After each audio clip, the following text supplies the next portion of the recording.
when we leave here in about 2.5 hours, one of these teams will be 4-0 and the other will be 3-1. It'll be a pretty good 3-1 football team. This is really there's just a lot of excitement in the air, and for the early season matchup, this one certainly has got to be one of the top in the state. Oh, I think so. I think it's a lot of people wonder how North Vermillion is going to do. Like you said, the first 3 games haven't really been a test to them. Linton is, Speedway was a team with some size and some speed that kind of showed us something we're not used to seeing. And like you mentioned, comes a game, they hadn't given up a point going into that game, and the Miners are able to score at will. So I think this is one of the biggest games around. You've got Pioneer, you got Lafayette, Central Catholic. Those are kind of the top 4 teams on everybody's radar right now. And I'm sure all across the state, people are paying attention to this game. Certainly in 1A, this is the game of the week. Well, actually, Dan, all 3 of the games that the Miners have played in so far this season, going into the game, everyone thought it was going to be a tremendous matchup and a close football game, and the Miners have just blown through the field so far. You're correct. Sullivan, after beating North Knox like they did, we really expected a lot. And Keith, what we've seen in all 3 of these contests is the first series of the game for the opposition, they've been able to move the ball. They've gotten down the field, and it's kind of scary. You think, uh-oh, here we go. But they make adjustments on the field, and the offense, so far the offense, only thing stopping the offense has been the offense. We put the ball on the ground a few times against Speedway, but last week it was just roll down the field, and for the first time all season, we had 4 takeaways, 4 interceptions. Pierce Jackson, as you'll see tonight, an inside linebacker. He's moved from safety to inside backer. He is all over the field. Tyler Muir is a perfect safety playing center field.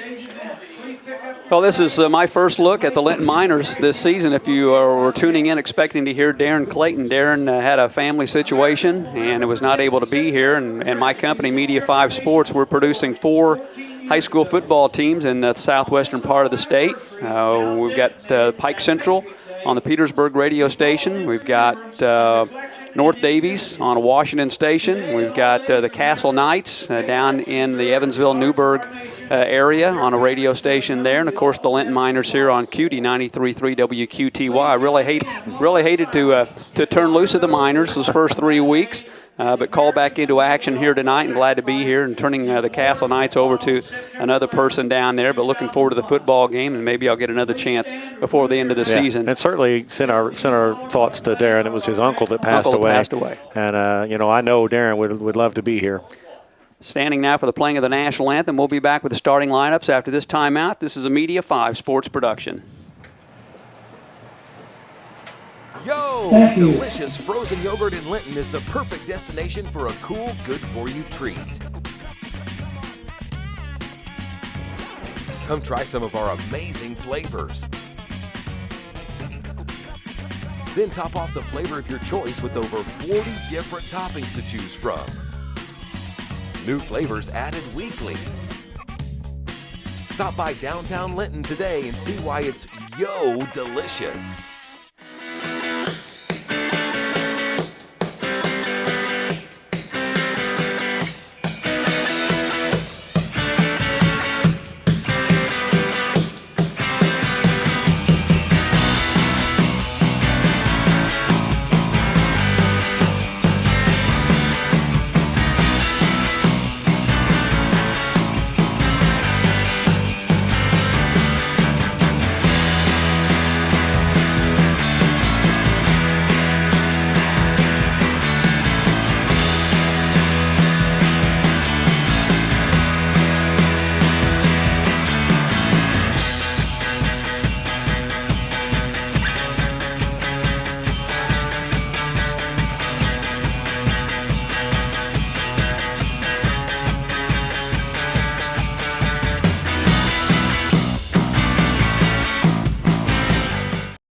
Our starting lineups are brought to you by Midwest Natural Gas. If you want your energy source to be clean, efficient, cost-effective, and comfortable, then you just described natural gas. Natural gas, still your best energy choice. Call Midwest Natural Gas for rebate information at 384-3 41-50. Starting at quarterback is 11, Cody Wright, a senior 6'1", 190. The running back, Jacob Earl, a senior 6 foot 185. Multiple receivers out there. Evan Weir, number 10, is a junior 5'11", 190. Vaughn Depew, a senior 6 foot 175. Jacob Hill, number 12, is a sophomore 5'11", 175. And I think we'll see Caleb Stevens, a sophomore 5'10", 160 in replace of Corey Davis. Up front, they've got a tackle, Kyle Wickens, a senior 6 foot 170 at guard. Bryson Carson, a junior 6'1", 190. The center is Riley Garner, a senior 5'11", 180. James Donovan, a return starter at guard, 6'1", 220 junior. And Drew Buchhaus has moved from a skill position like we did this year at the tackle, 6'1", 160. The defense, Evan Weir is the inside backer along with Devin Brown, junior 5'10", 170. Earl and Hill are the outside backers. Up front, I believe we'll see Drew Wyatt Hall, Bryant Carson, Drew Buchhaus, and I believe Ari Solers. The defensive backfield would be Depew, Alex Certain, number 32, and Vaughn Depew. I think I mentioned him twice. Cody Wright. The Miners are coming in tonight with Tyler Muir at quarterback. Tyler is one of the Miners' leading rushers. As I take a quick look up there, he's got 375 yards on 31 carries. Garrett Mason at fullback, 5'7", 190. He has 44 carries for 247 yards. Mitch Everhart, the senior 6 foot 190 in his third year starting at the position. And Pierce Jackson is another senior wingback, 6 foot 175. Tight end Zach Figley got his first catch last week at senior 160. 6 foot. Kendall Williams also gets in there at the wide receiver position with Jacob Clothier. Up front, Ian Fonseca, a junior 5'6", 150. Dylan Morris, a senior 6'3", 235. Briar Prope, a junior 6 foot 275. Caden Walker, junior 6 foot 205. And Owen Sparks, a junior at 5'8", 215. On the defense, the leading tacklers, Avery Gentry and Pierce Jackson. Their hands will be full tonight. Kendall Williams and Chad Trent at the outside backer. Their hands are going to be even fuller on those screen plays. Up front, we see Garrett Mason and Zach Figley at defensive ends. TJ Pigg at defensive tackle. Dylan Morris at tackle. Eberhardt, Trey Passon has done a nice job at defensive back with Tyler Muir at free safety. Well, we're in a terrible spot in here, Keith. Nobody can see it. If you hear a loud sound or a crazy push sound, it's me and Keith getting knocked over. Very crowded press box, a lot of media coverage, a lot of hoopla and sizzle surrounding this high school football game. The official coin toss is going to be taking place here in the middle of the field in just a couple of seconds. The Miners are still hunkered down in a huddle in the end zone down to our left. We're just a little bit north of Cayuga, Indiana. We're about a little less than an hour north of Terre Haute is where North Vermillion is. And they are a consolidation of, I believe it was Newport, Perryville, and Cayuga are the three schools that consolidated into North Vermillion. And it is a 1A school. It's considerably a smaller school than their counterparts to the south, South Vermillion, which is a 3A school in most sports.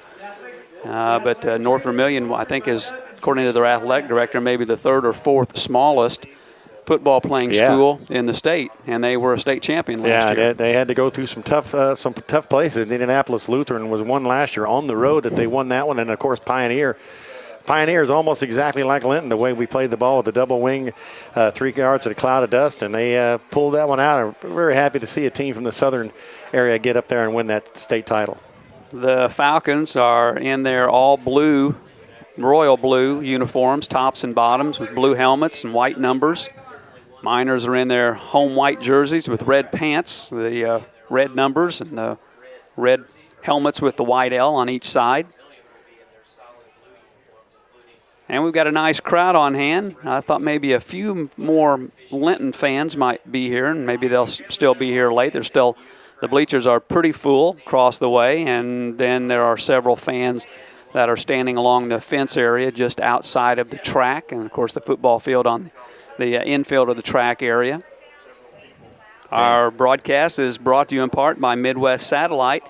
If you're looking to reduce your TV bill, call Mike Moore at Midwest Satellite in Linton to sign up for Dish Network with packages starting as low as $19.99 a month. That includes free installation, free movie channels, and a free Hopper HD whole home DVR system. Mike's even going to pay $50 on your first bill. So again, don't call any out-of-state numbers. You probably won't get good service, but we know you'll get good service from Mike Morin, so give him a call at Midwest Satellite, 847-8848. Our kickoff is sponsored by Bobe Swit City. Kick off your evening with the best pizza around. Sandwiches, sides from Amy at Bobe's. You're just a phone call away. just a little after 7 o'clock. Give her a call. They're open till 8. Call 659-BOBE. She'll have it ready for you when you get there. BOBE Swit City. Open 4 to 8 every Wednesday through Sunday. And once again, I missed who got it. But one of the things we want to talk about, Keith, is special teams. The Miners have only punted twice this year. But Luke Wilson has done great kicking the ball off consistently to about the 15-yard line and kind of at an angle. And he's also was 8 of 8 last week kicking an extra point. So he's done a pretty good job, plus a 25-yard field goal. They graduated their kid that was their kicker last year, Adam Scott. And this year they have a Miguel Pinza-Zorzano who is their kicker. He's a foreign exchange student from Spain. There you go. We'll have to talk to Martin Brown about how they got him here. Miners are going to kick it from right to left.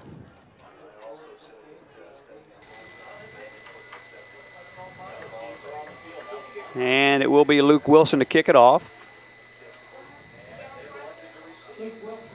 And Jacob Earl is obviously the most dangerous guy back to receive the kick. He's at around the 15-yard line. My guess it's gonna get down to around the 20, and it looks like Vaughn Depew 42. That's where we've been kicking the ball. I doubt we're going to kick it that deep to Earl.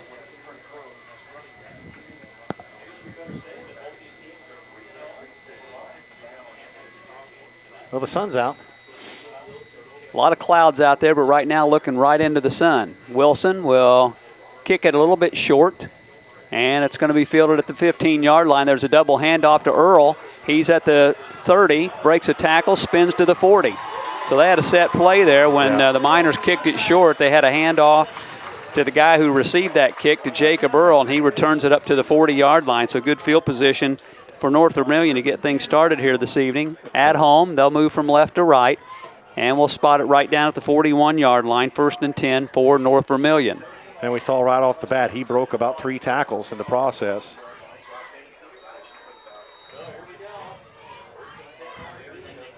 Three receivers to the near side, one to the far side. A little bubble screen faked, and the quarterback's going to keep it, and he's brought down to the 44-yard line. We had that play defended well. He looked out to throw it, unable to do it, but still able to, on his feet, get something out there. Kendall Williams, 22, is going to make the tackle. Cody Wright, their senior quarterback. He was the quarterback of their state championship team last year. Yeah, he didn't throw it. Looked like it was going to be the little bubble screen, and then exactly. He kept it. Now he's got running backs to each side of him. Out of the shotgun. And Weir is in motion over to the far side. The give is to Earl. Sizes things up. Hit in the backfield and will drop for a loss of a yard back to the 43. So 3rd down and long. About a 3rd and 8 coming up for North Vermillion. We're just underway. We've yet to play up through a first minute of the football game. No score. Yeah, he actually looks like he might have lost a yard on there. Dylan Morris, but it was also Zach Figley coming in from the defensive end. And I like seeing that line play right off the bat. Be a big momentum play here if the Miners can get a stop and force North Vermillion to 3 and out. Back to pass, Wright looking for a little bubble screen. He overthrew his receiver, and it's incomplete, so North Vermillion will most likely kick the football away to Linton at 4th and 8. That was intended for Stevens, number 80, and it was just over his head. But the good thing was Williams was right out there. Wright is the punter, I should say. We've got 10:45 in this opening quarter, and a nice job by the defense right off the bat. And Wright, the punter, being your quarterback, that has to give you a little bit of heebie-jeebies there. And always got to watch out for that. Looks like Tyler Muir is going to drift back to his own 30-yard line, and that's a change. They will kick the football. And Muir bobbles it, but fields it on the run at the 35 and is forced out of bounds near midfield. So Tyler got his hands on that. He juggled the football just a hair and then is run out of bounds at his own 49-yard line, and the Miners will have it. And on the Highcom Security Services scoreboard, we've got 10:35 left in the first quarter. No score. Linton will have it for the first time. And they forced North Vermillion 3 and out. That probably hasn't happened too many times this season. No, and that was a nice, looked like on the interior line is what I liked.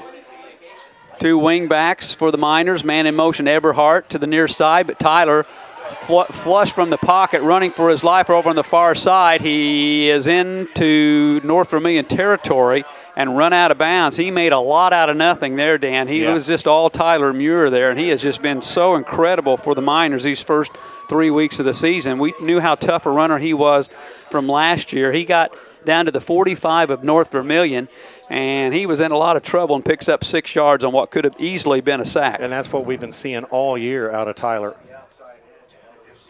So 2nd down for the Miners. And the give right up the middle. Pierce Jackson fighting for first down yardage, and I think he's got it. He's still moving. He's taking a pile all the way down to the 35-yard line. Well, Pierce Jackson, nice run, tough running there here early. That's just one of the trademarks of Linton running backs is they just run and run, and they just don't go down on that first hit.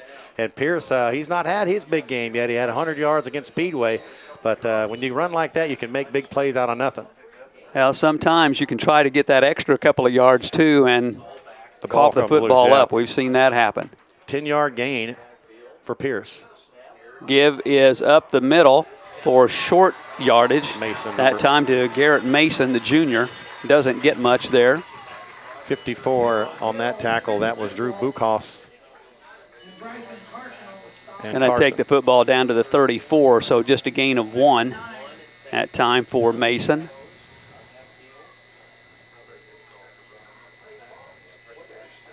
Mason is the guy who can carry the ball about 20 times a game we saw against Speedway.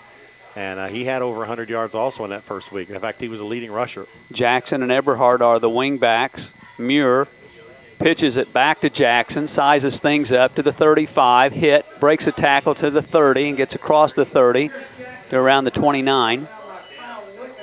Wickens brings him down, and again, that play looked like it was well defended, but the Miners were able to get down to the 30-yard line. And I think we're going to be in 4-down territory regardless here. We're setting up a 3rd and 5. Down to the 29-yard line of North Vermillion. Miners with their first drive of the night. 3rd and about 4 coming up here for Linton. Jacob Clothier split wide to the near side. Muir out of the shotgun. Takes the football himself up the middle. Hit, falls forward close to a first down. Looks like he might just be a hair short at the 26-yard line. Earl and Sollers on that tackle and just faked it to Mason coming left to right, kept it, and what we've seen out of other teams is they bite on that, but North Vermillion a little bit more discipline and a nice stop, and here's a big, first time big play of the ball game down at the 20, about the 25-yard line. Yeah, 4th and a very short 1. Miners out of the shotgun as Muir. They check the wristbands now, maybe changing the play. He likes to keep. Tyler takes it right up the middle, and he's got the first down, spins his way down close to the 22. That's what we've seen all year so far, is that he just takes that snap and then reads where to go and just sticks his head in there and runs the ball hard. He got hit by about 7 guys. We knew when we saw him playing some spot duty as a freshman on the varsity that he was going to likely be a good one, and he's matured. His body's gotten stronger. His legs are very powerful. Yeah, he took the hit right at the line of scrimmage, and we see that a whole lot. And he just spins and keeps going. Yeah. First down, Linton at the 22 of North Vermillion. Muir hands off to Pierce Jackson, hitting the backfield, breaks it to the 20, though. Still going. Still on his feet, inside the 10, inside the 5. And Jackson, once again, just refuses to go down. He's fired up. You can tell by the way he's running. He was brought down by 63 Donovan, but 1st and goal from the 5. He was hit about right at the line of scrimmage and spun around and broke about 3 tackles. And he's down at the 5-yard line. Now, here's where the Miners had trouble last year. The red zone 3 times and could not get it in on 2 of those. 1st and goal from the 5. Out of the shotgun, Muir pitches it back to Eberhard. He tries the left side. And he is hit behind the 10-yard line and does not get free. That time, Jacob Earl did a nice job covering Mitch Eberhard for a loss of 6 back to the 11. 2nd and goal from the 11. That's just the kind of play North Vermillion can do, and that's takes you from the 5 back to the 11 now. With the speed of Eberhard, usually is enough to get around the outside, but Jacob Earl, nice tackle, did not let him get away.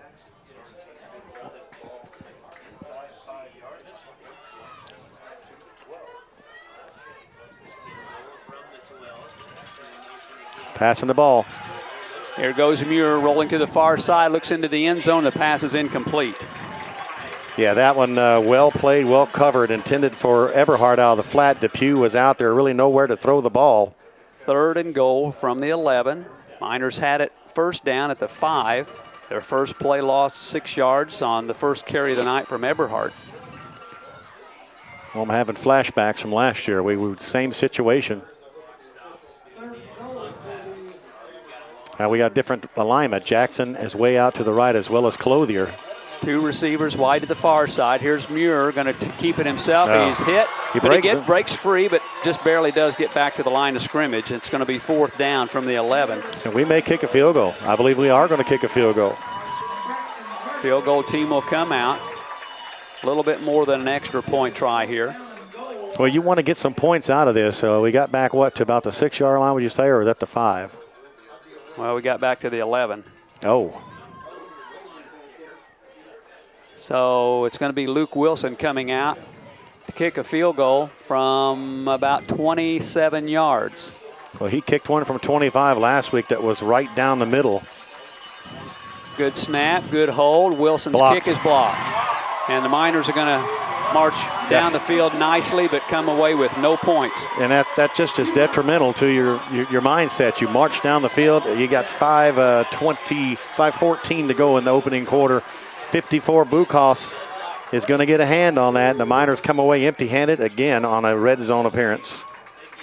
So on the Highcom Security Services scoreboard, 5:14 left in the first quarter, still no score. North Vermillion takes over at their own 20-yard line, I believe is where it'll be. And there's no score. That was huge for the North Vermillion defense. And we just Miners had it at the 5, Yeah. first down, and lost 6 yards. Wright and Earl in the backfield. Wright, the quarterback, out of the shotgun.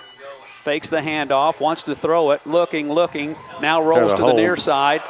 Oh, he's got a lot of room. Some yardage. Oh, there's a block in the black.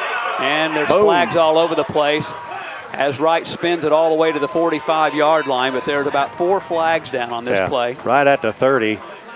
Pierce Jackson was just hammered from the – I don't know how the guy misses hitting him in the back. He's right at his back, and that was a big play as Wright got all the way to the 45-yard line. He was flush from the pocket and did a nice job. He picked up 25 yards, but this one's going to come back. Flags are all over the place around the 30-yard line. Probably be right back with the original line of scrimmage, maybe the 10-yard penalty from the spot. Probably going to wind up being 2nd and 10, and that takes away the 25-yard gain. So it'll still be 1st and 10. Yeah. Well, the Miner pass defense did a good job. It looked like Garen Mason was kind of pushed on the inside, and that allowed Wright to come to the near side and get around him, but he couldn't find anybody open. They've got Jacob Hill split wide to the near side, one to the far side as well. Wright on a keeper up the middle, hit and drop for a gain of 4 out to the 24-yard line, so 2nd down coming up. Definitely trying to use Earl as a disguise there, right? Just put it in his belly and pull it out. Pierce Jackson's going to come out and make the tackle. Actually going to get a little better spot than I thought, out to the 25, so 2nd and 5 with 4:30 left in the first quarter. No score. North Vermillion has it for the 2nd time. There's that screen. Trying to throw the bubble screen, and now Wright with a keeper breaks a tackle. Fumbles. And the Miners have it. Williams recovers the ball at the 30-yard line. I believe it was Dylan Morris, 78, that got a hand on him. Fumble recovered by the Miners. So the first turnover of the football game goes in favor of Linton. And the Miners will have it in great field position at the 31-yard line. 4:14 to go in the opening quarter. And no score. So now the Miners, who did a pretty nice job marching the football down the field on their first drive, got all the way to the 5, but came away with no points. Yeah, we gotta take advantage of turnovers. Double handoff to Pierce Jackson, hit at the line, and may have gotten back to the line of scrimmage. That's just a lot of movement, and a lot of time, that double handoff. Yeah, Bucox is going to make that tackle. Last year he played defensive back. In fact, we lose a yard. They mark him at the 31-yard line. Takes time for that kind of play to maneuver, and they're just more disciplined than what we've seen. they stay in the hole like they're supposed to. Double wing formation. Eberhard in motion to the near side, and we've got movement penalty against the Miners, so it's going to make it 2nd and 15. Oh, well, we haven't seen many penalties for the Miners after that first game. But here again, we're going backwards, Keith. We get the ball to 30 on the turnover. We've only tried one pass, and that one was in the end zone. Of course, we had one that Tyler kept and ran around the end out there for a gain of 6. Again, out of the shotgun, the Miners have Clothier split wide to the far side. Fake the handoff. Now Muir back to pass, runs with it. Look at him. He just jets his way across the 35 and gets down to the 33-yard line. So going to pick up 4 on the play. Danced around a couple of guys, but just too many guys in there. Number 10, Weir, looked like he made the stop. That might have been a set play. A lot of movement there. Miners looking over at the sideline to get the play. We're down to 3 minutes left in the first quarter. No score. Miners trying to capitalize on the North Vermillion fumble at their own 31. Muir keeps the ball, option play. He pitches it over to Eberhard. That was a mistake. Fumble with it. Golly. And it's recovered by North Vermillion. That's not going to be a review thing, but I'm not so sure that wasn't a forward pass. Yeah, but that. I think if there was replay, I think we'd see that was an incomplete pass. And they look like they're talking a little bit about it, but that just was an ill-advised play, and that series looked bad. Yeah, the officials are talking about it, but North Vermillion's going to get the football.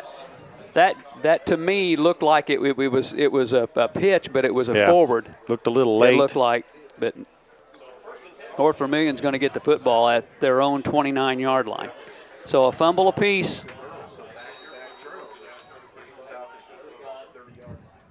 And North Vermillion has it moving from left to right.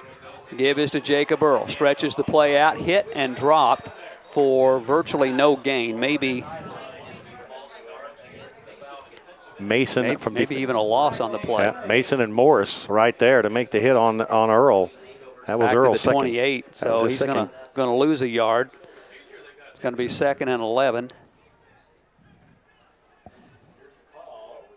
Oh, we got a penalty. 2:37 left, and we do have a declined the penalty. I guess the procedure. I didn't know that was even an option. So the Miners will refuse the penalty instead of making it 1st and 15. It's going to be 2nd and 11. We're down to 2:35. The clock is moving here in the first quarter. North Vermillion Falcons in all blue tops, blue pants, blue helmets. They're moving from left to right. 2 running backs out of the shotgun. The give is to Earl up the middle. He's hit, bounces off to the near side. Stiff arms another tackle, breaks another one. He's to the 40, stops and tries to jet back inside, and he's run out of bounds at the 48-yard line. So a first down. If we didn't talk about that enough in the pregame, the Miners had him at the line of scrimmage, and then had him again out in the flat, and then had him again down to about 10 yards down, and he makes a huge play out to about the 48-yard line, but I believe we got a flag on the play. Yeah, I didn't see the flag come down. It comes down at the 32-yard line. Another block in the back. Well, that's 2 big block in the back penalties that have taken away big plays by the Falcons. That one, a nice run by Earl. Puts it all the way back to the 21-yard line. Ends up being a 7-yard penalty.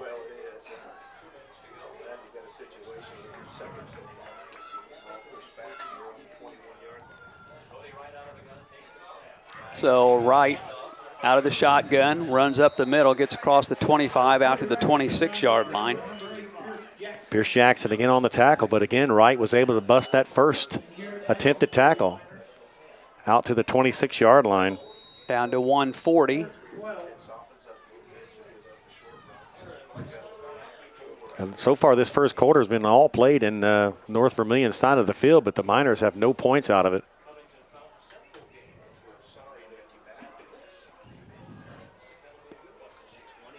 Empty backfield now for Wright with 5 receivers.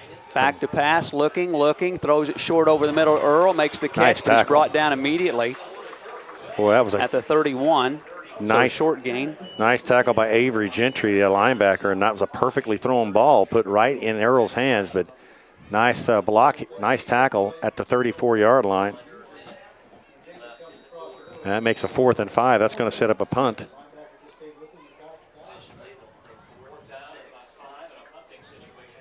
So North Vermillion will have to give the ball back. They've had it 3 times. Decent punt. Muir back at the 33-yard line with the catch up to the 40. And he is ankle tackled, finally brought down. One of the defenders had Tyler by the ankle, couldn't bring him down, but finally 3 others came and finally brought him down at the 44-yard line after the second punt of the first quarter by North Vermillion. Yeah, that's where you kind of wince a little bit when you see that, Keith, because he's just a sitting duck when the guy's got him by the ankle. On the HiCom Security Services scoreboard, 35 seconds left in the first quarter, and no score here at North Vermillion. Out of the shotgun, double wing formation. There's a little slant pass caught by Jackson. Oh. And helmet comes off. He gets across the 45 out to the 46. Led by Weir, number 10. And, Keith, this is your first minor game, but there have been helmets flying off of the minors this year like I've never seen before. I'm not sure if that was a pass or if it was considered a running play, Dan. That's where we need Darren at. But little lateral feed there. But across the 45 to the 46 picks up 2.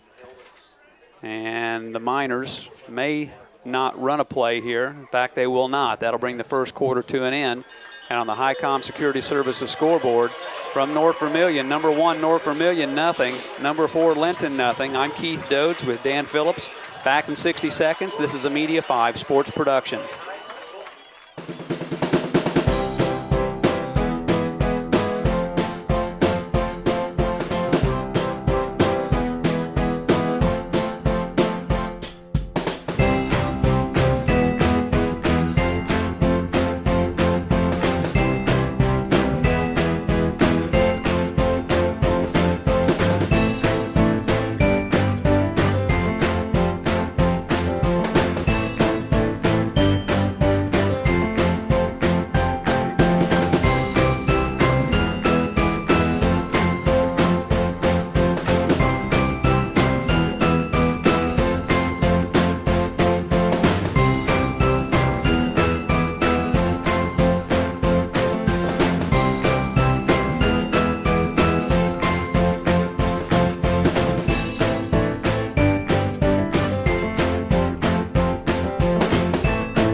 Miners will have to start the second quarter at their own 46. Our broadcast brought to you by the Anderson Poindexter Funeral Homes in Linton and Duggar and the new Ming Family Funeral Home opening soon on Highway 58 in Odin. Serving you with funeral pre-planning and at-need service since 1930. A name you've learned to trust, Anderson Poindexter Funeral Homes and the new Ming Family Funeral Home in Odin. Miners had 49 total yards that first quarter, holding North Vermillion to just 20. The big story in that first quarter, Keith, has to be getting down to the 4-yard line and not being able to put it in. Teams will change ends. The Miners in their white jerseys and red pants will move now from left to right. Some of the clouds beginning to move out of the area. We're looking right into that sun again. Eberhardt, one of the wing backs, he's in motion to the far side, takes the handoff. He's across the 45 and tripped up at the 47. So nice. A short gain. Yeah, they're defending that play pretty good. 54 again, Bukas is the guy that trips him up. Or Jacob Hill, they're going to say that's number 12, just a sophomore. So the Miners are in third down and long here, about 3rd and 7.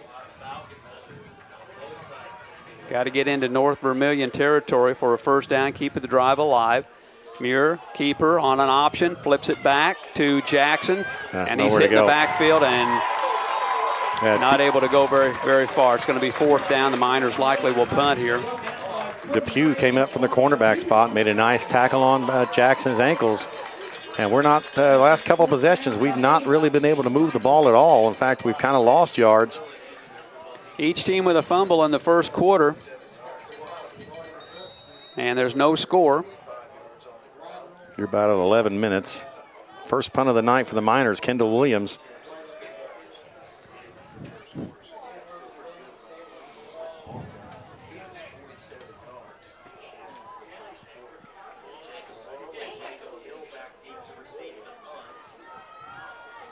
I would think we would try to not kick that ball to Earl by any means. Here they come.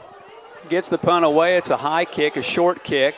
Everyone will get away from it. It takes a slight Miner bounce out to the 32-yard line, so North Vermillion will have it at their own 32 on the Highcom Security Services scoreboard. Second quarter, 10:27 left before the half, no score. This will be the fourth time now that North Vermillion's had the football, and they've not had much success. They were able to pick up a couple of decent plays that have been negated by penalties. Yeah. In fact, those they haven't really got a first. Well, they have got one first down. No, they haven't got a first down yet, Keith. Both of those plays were called back because of blocking the back. Cody Wright, their senior quarterback, fakes the handoff, goes right up the middle, has room to run. He's into the secondary. He's into Linton territory and run out of bounds around the 36-yard line. Tyler Muir saves a touchdown, and there's a big run by the senior quarterback. So far, he's been the guy. About 32 yards there, and the Miners were keying on Jacob Earl. Yeah. They faked the handoff to him, and then Wright just took it right up the middle, and he had all kinds of room to run. 33 yards for Wright. That was a big play, and now that gives them by far their deepest penetration into the Miner area. They're at the 36-yard line of Linton. Certainly by far their deepest penetration of the football game here early in the second quarter. This time is to Earl. Bounces up the middle. He's hit and dropped at the 31-yard line. So going to pick up around 5. Zach Fegley, number 5, come in from the defensive end position to get him. But still, 5 yards on first down. You'll take that any time. 2nd and 5. Empty backfield now for Wright. Weir gets set finally. Now Earl is in motion to the near side, takes the handoff, looks for a block, and he is hit. Big hit at the 30-yard line. I probably don't even have to guess who that was. That was 78 Dylan Morris. Boy, it looked like for a second Earl was going to plant and go straight up the field, and he was met rudely by the senior defensive tackle. Big stop there by Demo, and it's going to be 3rd and 4 for North Vermillion at the 30. Probably in 4-down territory here for the Falcons. Wright looking to pass, looking, hit in the backfield, sacked at the 41. Pierce Jackson from the linebacker comes in. Nice job by the defensive backfield again. He's looking to throw quick, can't, has to pause, and then number 8 comes shining in, and now they're going to punt, play field position. This is not something I'm used to with all the good pass coverage. That's been maybe one of the weak spots in the past Linton football seasons has been that coverage in the secondary, but they have not allowed Wright to really look down the field much. Well, in the first week, Keith, the second play of the game was a 60-yard touchdown strike, so it was a concern. Tyler Muir standing at his 15-yard line, low snap, but Wright will get the kick away toward the near side, and it takes a Linton bounce up to the 12, maybe the 13-yard line. So the Miners will have it deep in their own territory, but where they will have the football, forcing North Vermillion into its 3rd punt of the night. 8:19 left in the first half. No score on the Highcom Security Services scoreboard.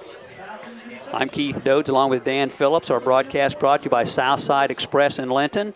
Southside Express has everything you need when you're in a hurry, and they're locally owned and operated. Miners at their own 13, down to our left, moving left to right. Muir wants to pass. He does. It's caught at the 26 by Eberhardt. Boy, Eberhardt just reached up and nabbed that right out of the air. Thought Jackson may go through it, and that was a rifle shot by Muir. And he gets up to the 29-yard line. Tackled forward a few yards, so first down for Linton. Well, that gets you out of the shadow of your own end zone, That was a good catch by Eberhardt. Yeah, he stabbed up there and got it. That's his first catch of the year. Just plucked it right out of the air, and it was a high pass. Here's Muir throwing a little bubble screen over on the far side. The ball's on the ground, incomplete. Is it a fumble or incomplete? They're going to rule it an incomplete pass, the officials do. So the Miners dodge a bullet there. Looked like Hill, number 12, broke that up. Pierce was getting ready to make that move. And these quick passes outside are designed to make these inside linebackers not come so full force like they've been doing. Weir, number 10, is one of those backers, and Buckhouse, who we've called him several times already. Out of the shotgun again, Muir takes the football himself up the middle, hit at the line and dropped at the line. Dropped immediately. Trying to get a number on that. Bucas is really making a name for himself right off the bat, or else 52, Kyle Wickens was in there. And boy, we don't normally see Tyler get stopped like that. 3rd and 10.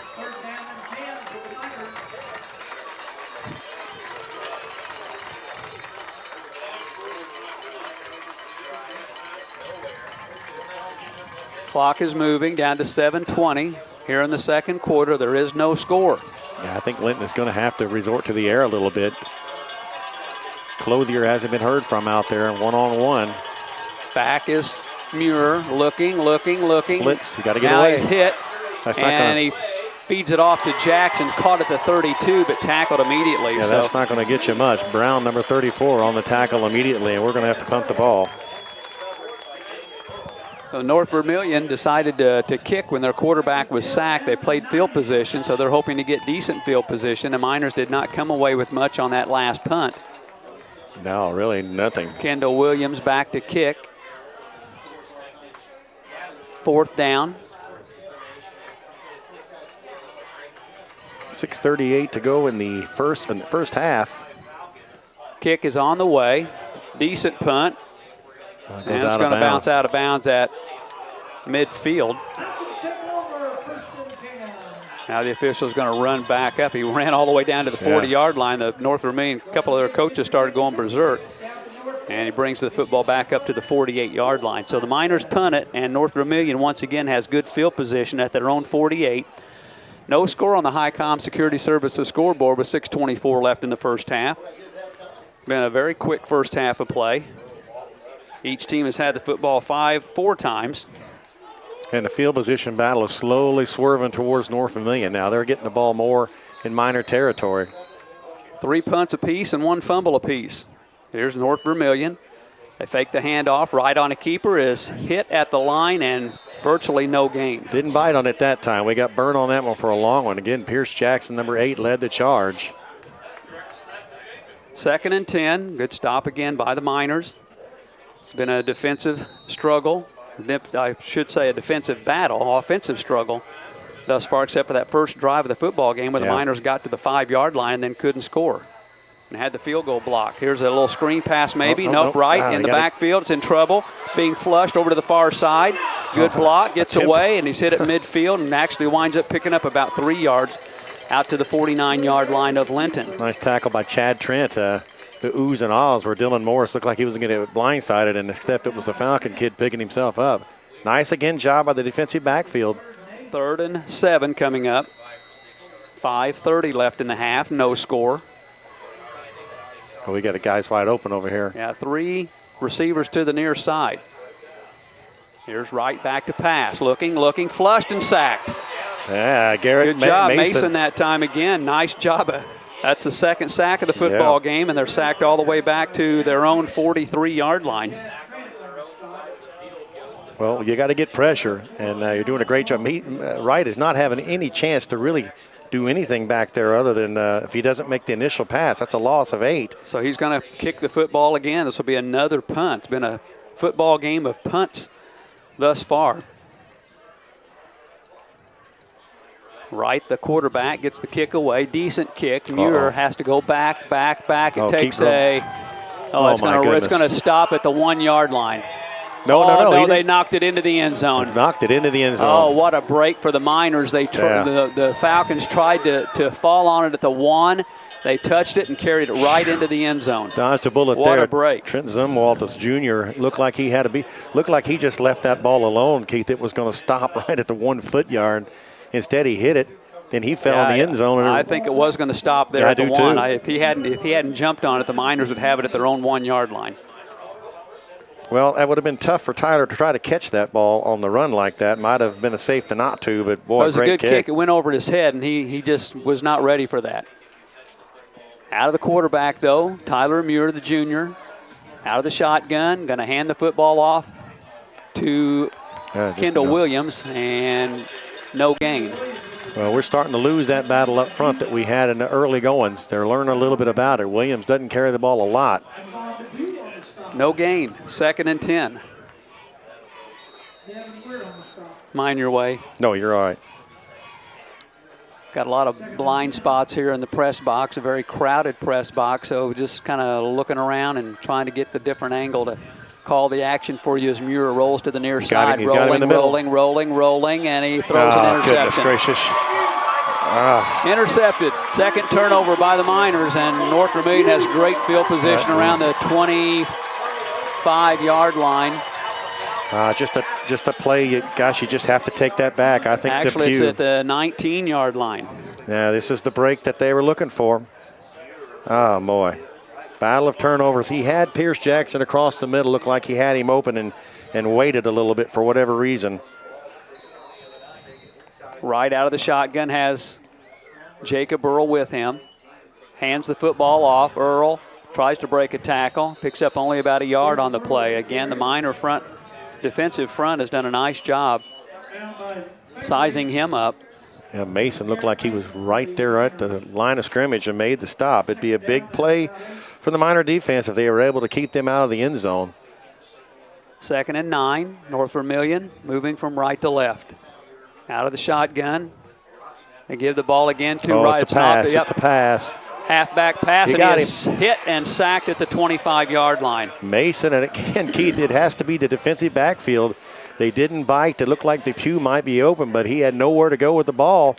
And Garrett Mason. That'll just go as a loss for Jacob Earl, like a running play. But he definitely was looking down the field trying to find an open receiver. Yeah, I think it was definitely a set pass play, trying to pull out some trickery. 3rd down and long for North Vermillion. 3 receivers, actually 4, 3 to the far side. And Earl, it's the halfback snap. You got to tackle him. He breaks a tackle to the 20, breaks another one to the 15, has a 1st down inside the 10 to the 6. That was all Jacob Earl. With running, any other high school kid tonight would have been brought down with a very, very short gain, if any. And just his killer. That's just absolutely killer. We have him pinned up and stopped, and now he's at the 6-yard line with a 1st down, and that's just disheartening. 2:35 left in the first half. Clock is moving. The chains are set. North Vermillion is down to the 6-yard line, almost the same identical spot that the Miners were on their first drive tonight, and came away empty. And it's been Earl that has made the plays. They had him stopped for sure, and it would have been probably 4th and long. Wright gives to Earl up the middle, hit, spins forward across the 5, down around the 3, perhaps the 2. Looks like the 3-yard line. They'll pick up of 3, 2nd and goal from the 3. Avery Gentry is going to make the stop. It's just hard to keep a guy like Earl out of that end zone. He's so shifty. And he's got some power for just being a small guy. He is a 6', 185. He's listed 6', 185. 2nd and goal. In motion is Jacob Earl. Wright with a keeper right up the middle and gets a touchdown. So the quarterback kept it right up the middle. And Cody Wright gets the first score of the night on a 3-yard run. And the difference is they were able to score in the red zone and able to take advantage of the interception. 1:41 on the clock. And they'll come out, try to provide the extra point with the foreign exchange student, Miguel Pena Zorzano. And the kick is on the way, and it is good. On the Highcom Security Services scoreboard, 1:41 left in the first half. North Vermillion 7, Linton nothing. Back in 30 seconds. This is a Media 5 sports production. Yo! Delicious frozen yogurt in Linton is the perfect destination for a cool, good-for-you treat. Come try some of our amazing flavors. Then top off the flavor of your choice with over 40 different toppings to choose from. New flavors added weekly. Stop by downtown Linton today and see why it's yo delicious. Broadcast brought to you by Lions Health and Living Center, offering a highly skilled professional staff available 24 hours a day in a comfortable, compassionate environment. Contact Melinda Barnhill for a personal tour. Lions Health and Living Center, a 5-star community. They're worth the drive. Well, circle that 19-yard run on 3rd and 16 by Jacob Earl. That's been the play of the game so far. Well, on the interception. Yeah, that interception. Gave North Vermillion the short field. 2 turnovers by the Miners, a fumble and an interception, and North Vermillion had a fumble to get things started, but then the Miners fumbled on their next possession. Yeah, we didn't take advantage of that mistake, and North Vermillion has taken advantage. And now the offense, which really hasn't moved the ball at all since the first drive, which was eerily like last year. Looks like Kendall Williams back deep, and we've got a squib kick, but the whistle blows. The official blows the play dead. Ball fell off the tee, they're saying in the booth.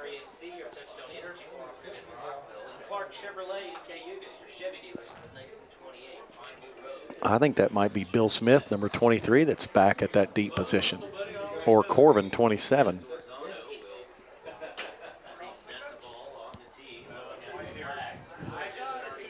So they'll try it again. That is Billy Smith. And it's a line drive kick fielded at the 20-yard line. Up to the 30. Is that Eberhardt? That's the Eberhardt, 35, yeah. And he is tackled around the 38-yard line. So decent field position here for the Miners. Their own 38. Minute 35 left in the first half. Linton down 7-0. Yeah, that was normally you have Eberhardt and Jackson back deep, and they moved them forward. Now the Miner offense has got to answer here, Keith. They just have to answer. They've not really moved the ball. We had a 17-yard pass play that was a success. But other than that, an awful lot of plays that have lost yards. 2 wingback formation here for the Miners. Timeout. And North Vermillion has called a timeout. We'll take timeout as well on the Highcom Security Services scoreboard. 1:35 left in the first half here at North Vermillion. Undefeated North Vermillion, ranked number 1, 7. Undefeated, ranked number 4, Linton, nothing. Back in 30 seconds. This is a Media 5 sports production.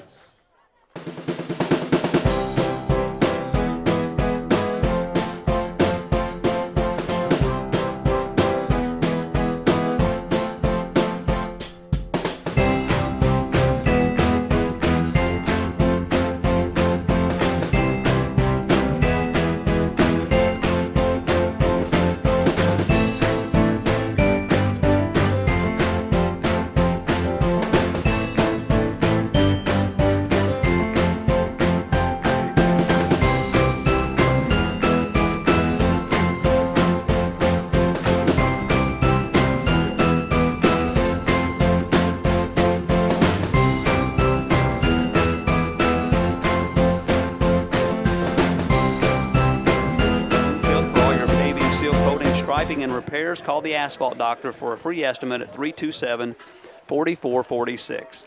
North Central is up 22-6 over Turkey Run at the end of 1. 2 wingback formation. As Muir takes the ball, rolls to the far side. Going to keep it. He's at the 40, run out of bounds. Maybe a short pickup there on the play. We'll see where the spot is. It came over on the other side of the field. See where the official marks Tyler out of bounds. Looks like a gain maybe of 1. Yeah, they've done a good job of keeping Tyler in check. He's not really had any kind of a breakout. And again, I think each coach would tell you that sometimes a game like this, it comes down to mistakes and turnovers, and the Miners have one more mistake than the Falcons do at this point, and that's the reason they're behind 7-0. 2 receivers to the near side.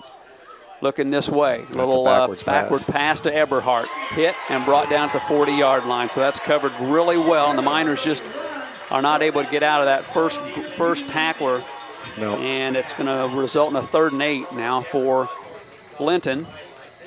That was essentially a running play. Eberhardt getting the ball out in the flats, and usually he can break that tackle and go, but Depew came in from the safety position, made a surefire tackle. Down to a minute left in the first half. The Miners still have all 3 of their timeouts. They're not going to take one yet. 3rd and long from their own 40. Here's a fake handoff to Eberhardt. Now Muir looking to pass. He's in trouble.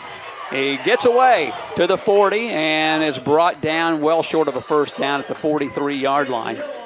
Jacob Hill makes a nice, sure, open field tackle. Tyler got a little something, though, out of something that was nothing. He'll actually get to the 44-yard line, but Still about 4 yards Yeah. short of a first down with 33 seconds left, and the Miners look like with time running out are going to go for it here. North Vermillion still has a couple of timeouts left. Yeah, it is kind of odd that they wouldn't call one here. We're going to wait till the last second and run it. Linton's going to let the time run down, and then they're going to call a timeout most likely. They're lining up like they're going to go forward on fourth down. We'll see if they do. 4th and 4. Trying to draw them offside. Tyler got them to flinch, but not to come offside, and now timeout Linton. I don't know that you take a chance.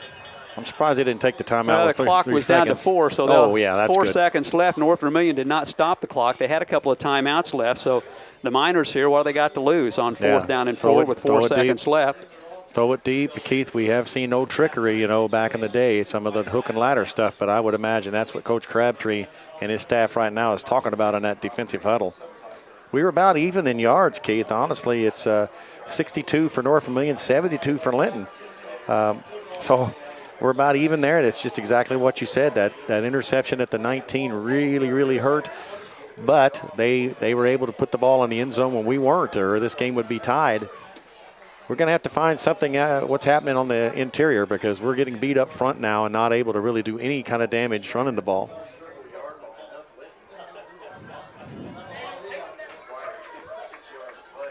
We're lining up for a punt. I don't know about this, Keith. Punting the ball would be scary. You run the risk of a snap over the head. You run the risk of somebody return that ball. North Vermillion's not buying in. They're going to play the fake. They're going to play the run. Williams is back at his own 31-yard line. He'll take the football and he will kick it. And no one's back there to receive it, so the clock is going to run down. And that's going to end the first half. On the Highcom Security Services scoreboard at halftime, it's been a good one. But the Miner interception has resulted in a North Vermillion touchdown, the only score of the ball game at halftime. North Vermillion 7, Linton nothing. I'm Keith Doades along with Dan Phillips. We'll come back after this timeout. This is a Media 5 sports production.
Back at North Vermillion, we're at halftime. I'm Keith Doades. Glad to have you along for our broadcast, and it was about as quick a first half as we're going to have this season.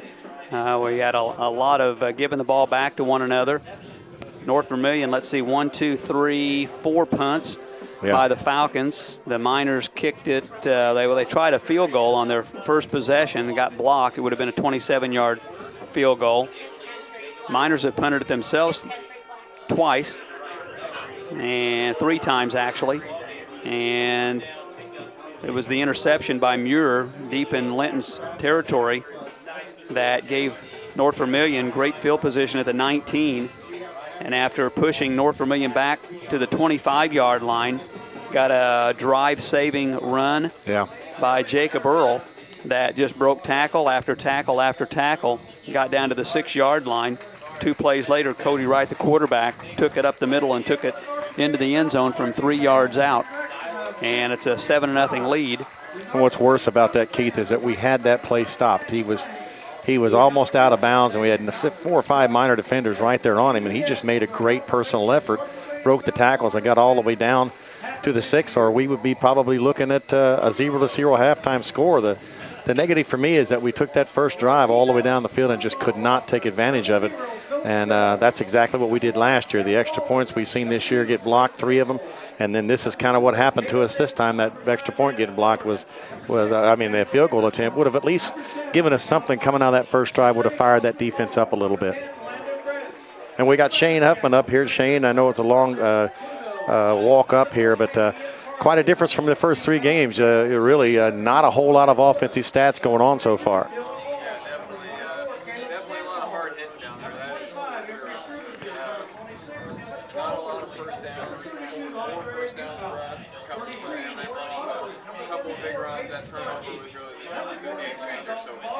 Really, other than that first series, we really haven't produced a whole lot of offensive numbers. What have you got for us? Well, I've got Tyler Muir with 27 yards rushing, Jackson with 31, and then got Mason with a yard.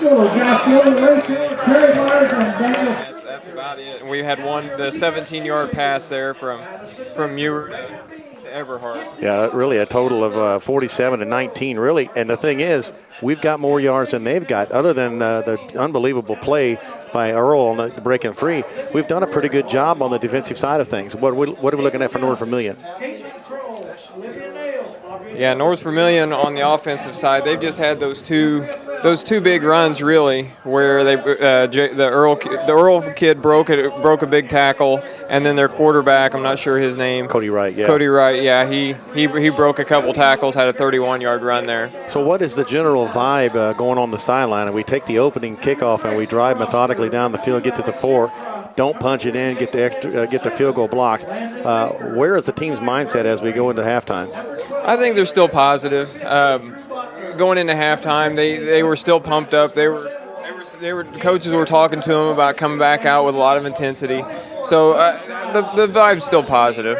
Okay, on the defensive side of things, who's been standing out for us down there? I mean, Pierce is involved a lot, but Demo's had a couple big hits. I was going to say Demo. He really had a couple of big hits down there, and one on a backside block. He really hit somebody there.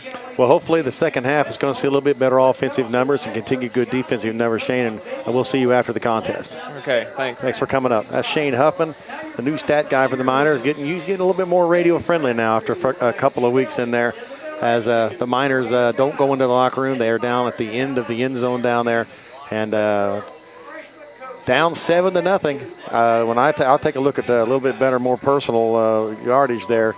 North Vermillion, he had it about right. 42 yards for Cody Wright, only 20 yards for Jacob Earl. He got 16 of it on one play.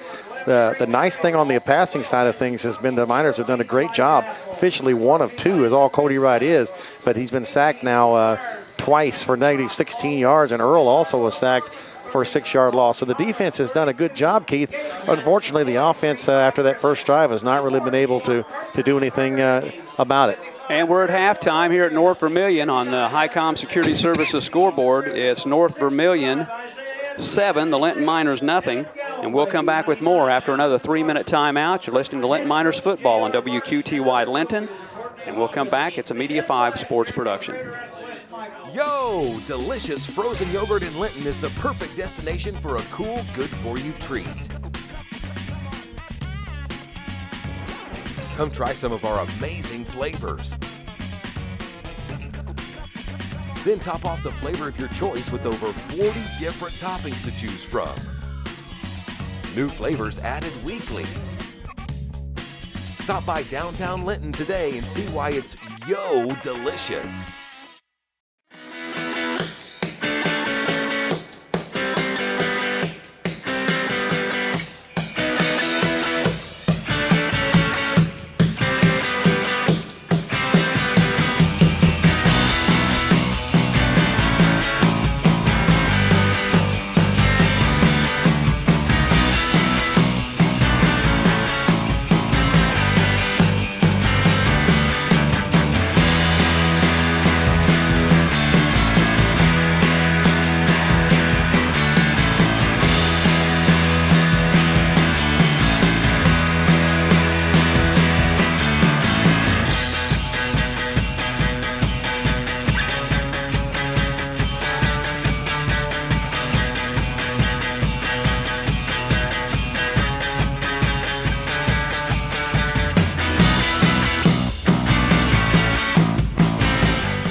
Seven nothing football game. The Miners will get the ball to start the second half, and that probably entered into some of the strategy, Dan, there at the end of that first half of play as well. Again, in a very crowded press box here at North Vermillion. Got great hospitality from the folks here, but this is a very big game in the state of Indiana, probably the premier game But I don't think Class 1A. I think there's a lot of surprise that it's a 7-0 score, and if we're listening to it, a lot of people talk this week about turnovers being to kick the special teams game, which hasn't been a problem other than we got a blocked field goal, and the turnovers, and so far we've lost that turnover war. I want to remind you that if you're tired of paying a fortune for a website for your business or your club or your church or your group, and you just really don't have the time, you don't have the manpower to maintain the website and keep everything fresh and current, that's one of the things we do at Media 5, one of the branches of our company, Media 5 Connect. We not only affordably create a website for you, but we affordably maintain it for you as well, and that includes offering daily updates to keep your internet marketing fresh and your social media marketing fresh and current as well. So all you have to do is give me a call to get the process started and to get more information. Keith Doades, and my number is 887-0159, 887-0159, and you can get the wheels turning for Media 5 Connect to help unlock the potential for your business online. Also thank our scoreboard sponsor, HiCom. A reminder from HiCom Security Services in Lyons.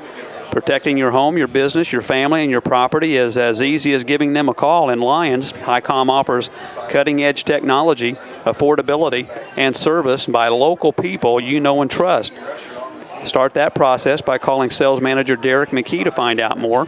You can call their toll-free number, 800-819-8141, 800-819-8141, or online. You can check them out on the internet at callhicom.com. So the Miners are out stretching, warming up. North Vermillion comes out of the locker room, and I suspect that we'll probably have just a couple more minutes put up on the clock. The Miners next week go back on the road, and we're in a really tough stretch of the season here, Dan, where 5 of 6 games are on the road starting last week, winning at Tecumseh, going down to the Central Time Zone, and stay in the Eastern Time Zone, but still a long trip to French Lick next week. And Springs Valley is off to a pretty good start. They dropped their first season game to Eastern Green, but after that, they beat Paoli last week. I was going to say, that's a huge win for Springs Valley. It is. Paoli. They haven't beaten Paoli in a lot of years. Paoli, of course, is down, but still, Springs Valley's been, looking for those big wins. They got a big game tonight with West Washington. That's who would win. Who this regional contest would be. The interesting thing with the North Vermillion, if we want a rematch for them, we've got to get all the way to the semi-state for that to happen. We're going to come back. We'll have the kickoff for the second half after we take this timeout on the HiCom Security Services scoreboard at halftime from North Vermillion. It's the Falcons 7, the Linton Miners nothing. Back after this timeout. This is a Media 5 sports production. Yo! Delicious frozen yogurt in Linton is the perfect destination for a cool, good-for-you treat. Come try some of our amazing flavors. Then top off the flavor of your choice with over 40 different toppings to choose from. New flavors added weekly. Stop by downtown Linton today and see why it's yo delicious.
right to left.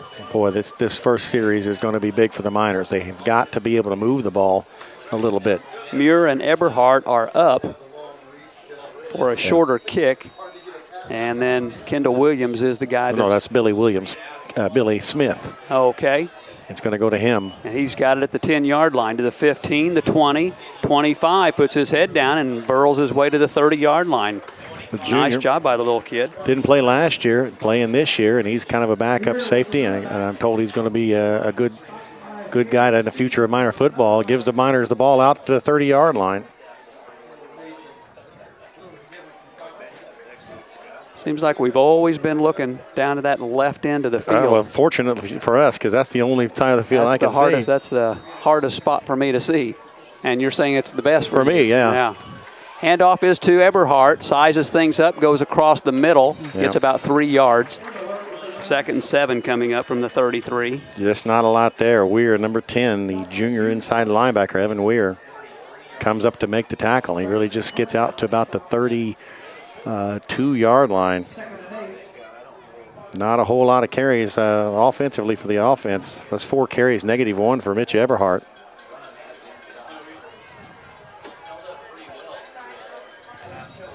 A different formation here. We've got an equipment situation here as Weir is going to come out of the field or come off the field. Benefit for us as Stevens, number 80, comes in, and he's a lot different kid than that Evan Weir is. That inside linebacker. Junior. Yeah. 2nd down here. Wing back is Eberhardt. Right up the middle goes Muir. He's across the 35, pushes the pile close to the 40. That would be a first down. And that could be a first down run for the Miners. If it's not, I'm sure that we'll see much the same type of play. He just put his head down. I think what we're doing is we spread Jackson and Clothier all the way out to the near side. It pulls their guys out. But, of course, Weir wasn't in that time, and that's right where Weir would be.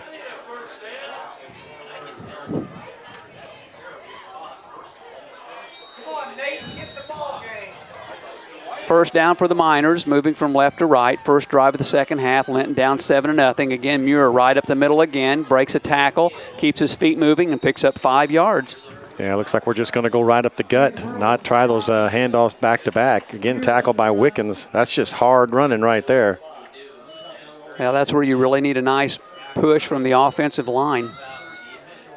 Yeah, it looks to me like maybe getting challenged. Owen Sparks, one of those guys down there, 70. Briar Pope. Another one, we got Clothier now split wide to the near side, lone receiver. Handoff this time to Mason. He's got the first down at the 50, breaks a tackle, jumps out of bounds close to the 40, but he was run out, looks like back around the 46-yard line. Zumwalt came up to try to make the tackle. Mason ran right over him, but he's down and looks like the 46-yard line, so he's got a first down for the Miners. That was a little bit different carry for Mason. Instead of going right up the gut, he kind of went off the left tackle, misdirection.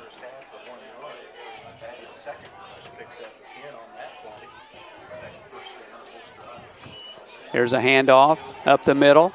Pierce Jackson. Pierce Jackson. He keeps his feet moving. He's pulling the pile all the way down close to. He's got a first down across the 35-yard line. He got about an extra 7 yards, Dan, just by keeping his feet moving and just putting his head down and burrowing forward. Well, and it's, as you said, it's a little scary because he's really trying so hard to get more yards that it's 13 there and a first down for Linton. And just like the Miners did their first possession of the first half, Linton is just driving the football down the field here. They've got to finish this drive off, too. Muir right up the middle this time, has some room to run across the 30 and down close to the 25.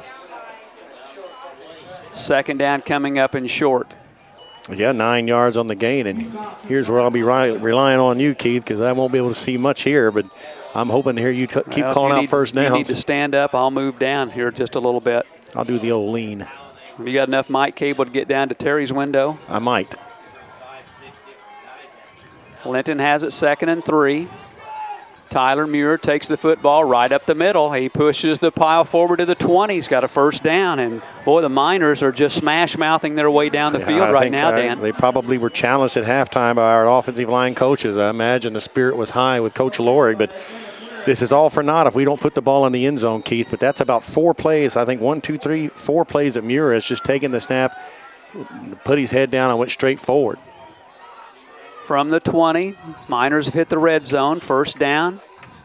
Handoff this time up the middle to Pierce Jackson. Stumbles forward for 3 or 4 more yards.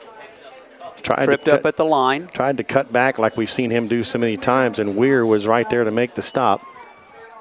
34, Devin Brown comes in defensively for North Vermillion. That football at the 16-yard line, we'll call it. 2nd and 6 for the Miners. In motion is Eberhard. He takes the football off the left side. He's got a little bit of room to run. Looks like he stopped short of the 10-yard line. A little bit better run by Mitch. Cut it on the inside. Mason has to come out. Another helmet coming off. See where he got that ball at. To the 11-yard line, so it's going to be a yard short of a first down. 3rd and 1 for Linton.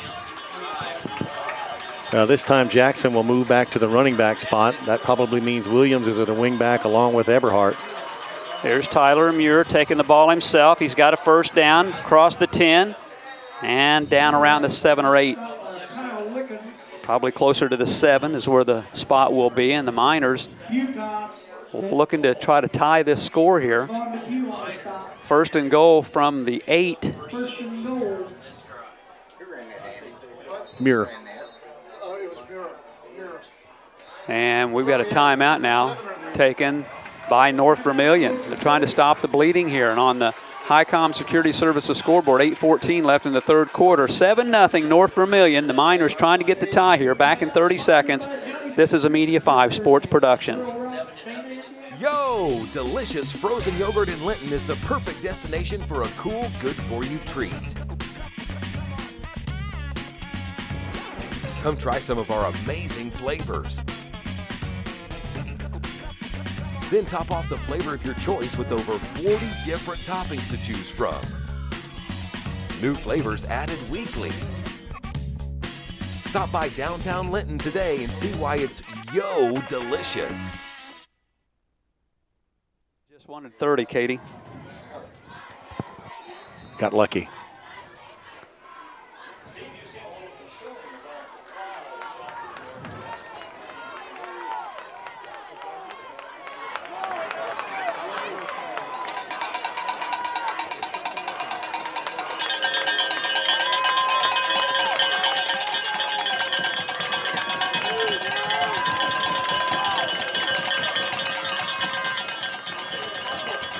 Well, here we go, 1st and goal rather, from the 8 for the Miners. Eberhard takes the handoff, tries the left side of the line, breaks it out to the outside, and fights his way down to the 5, stays in bounds. Yeah, he tried to cut it back outside, but a lot of North Vermillion defenders were there.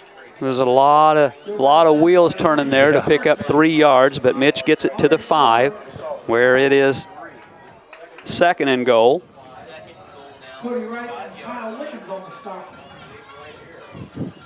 Oh, we got to put this ball in the end zone. Tyler out of the shotgun. He is really racked right at the line of scrimmage, and no gain. So Evan Weir, 3rd down. Number 10, blitzed through there and made a huge play, and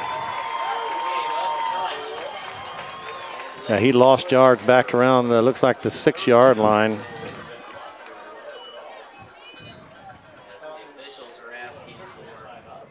And we've got a stoppage of play here for some reason at the 7:22 mark left in the 3rd quarter. Number 12, Jacob Hill, is having to be helped off with it looks like an ankle injury. He's the starting outside linebacker. Looks like he's walking all right now. 80 Stevens has to come in.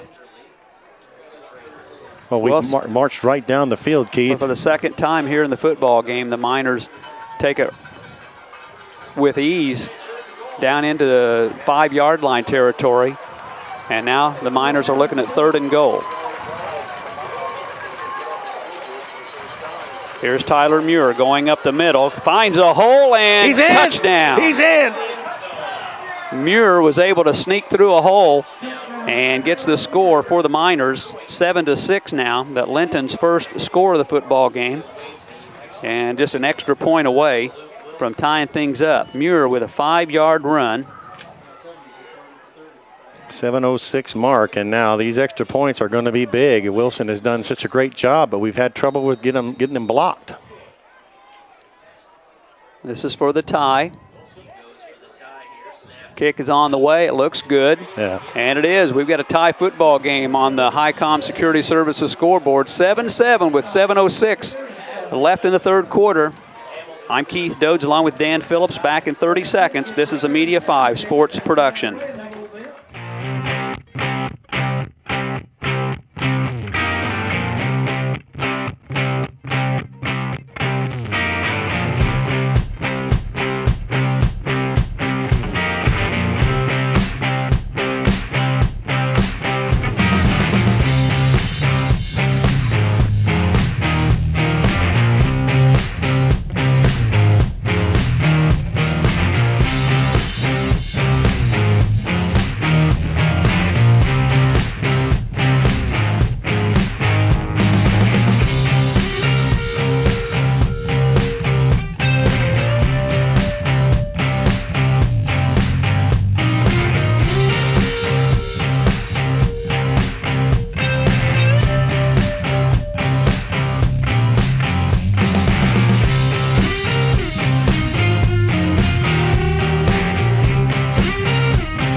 Boy, the team has to be proud. Our coaches have to be proud of the way they came out that second half. Quick score, 42-7. North knocks over Wood Memorial in the first half.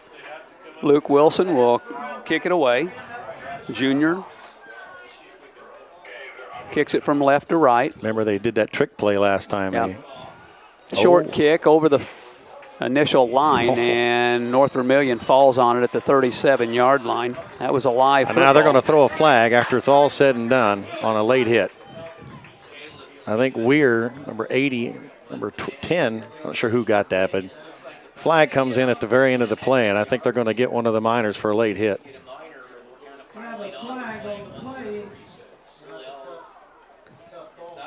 Unless they decide to pick it up. Yeah, I can't imagine how that's how they would call that. They're going to call it on the Miners. I don't know. You don't know that the kid's going to run the ball. And we're going to have a personal foul against the Miners. So instead of North Vermillion taking it at the 37, they're going to take it in Linton territory after they march off 15 yards here. Well, that's a little rough of a call there, because that wasn't a whole lot after the play had stopped. Are you coming through? And instead of that's going to give them a fairly decent start spot. And I'm sure the Miners were talked to quite a bit, Keith, about wrapping up the ball at the Miner 46. Well, after the penalty, North Vermillion in good field position at the Linton 46. Out of the shotgun, right, hands it to Jacob Earl up the middle across the 45. Short gain of maybe a yard on the play. And we got another helmet off, and that's going to be Avery Gentry. For the most part, the Miners have done a pretty good job. Pierce Jackson there on the tackle of Earl. Well, he actually is going to get a good spot here down to the 43-yard line, so a gain of 3. Second down and 7 for North Vermillion. Their first possession of the second half, a 7-7 tie. There's a handoff across the 40-yard line, close to a first down. A little different look that time. The fake handoff to Earl, and then the ball goes to number 10, Weir, number 10. He takes it down to the 37-yard line and a first down. Zach Figley was in on that tackle as well, and that kind of fooled us a little bit. So North Vermillion out of the shotgun. 2 receivers to the near side, 1 to the far side. And they're going to hand it off to Earl. Tries to stretch it out over on the far side. Gets across the 35, brought down around the 33.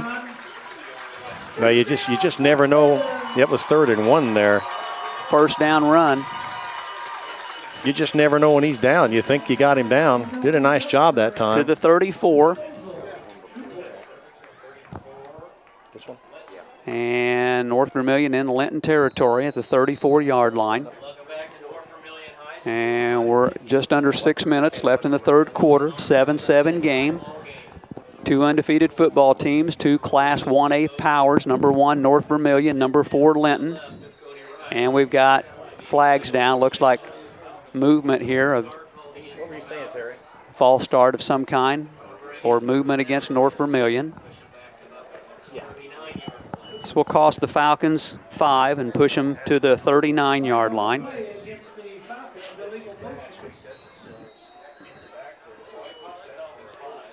So 1st and 15 now from the 39-yard line. Well, we could use a big defensive play here. Split backfield again with Weir. They've got Stevens split wide to the near side, a couple over on the far side. There's the give up the middle to Weir. Or was that Earl? That's Weir, number 10. Across the 35. He got the 5 yards back, it looks like.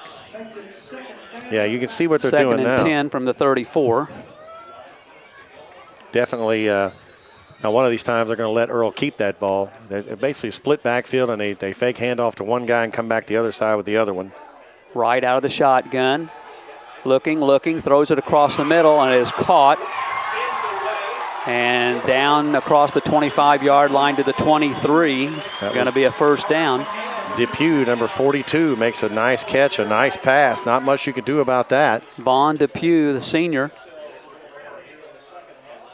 One of the few pass plays by North Vermillion tonight. They're on the move. 2 for 3 for just 19 yards. That was 11 of it right there. At the 23, here's a handoff to Earl. He tries to bounce it outside, cuts it back inside, and is brought down near the 20-yard line. So a pickup of 3. 2nd and 7 for North Vermillion. Moving the ball with 4:30 left in the third quarter. Muir and Gentry combining on that tackle right about the 21-yard line.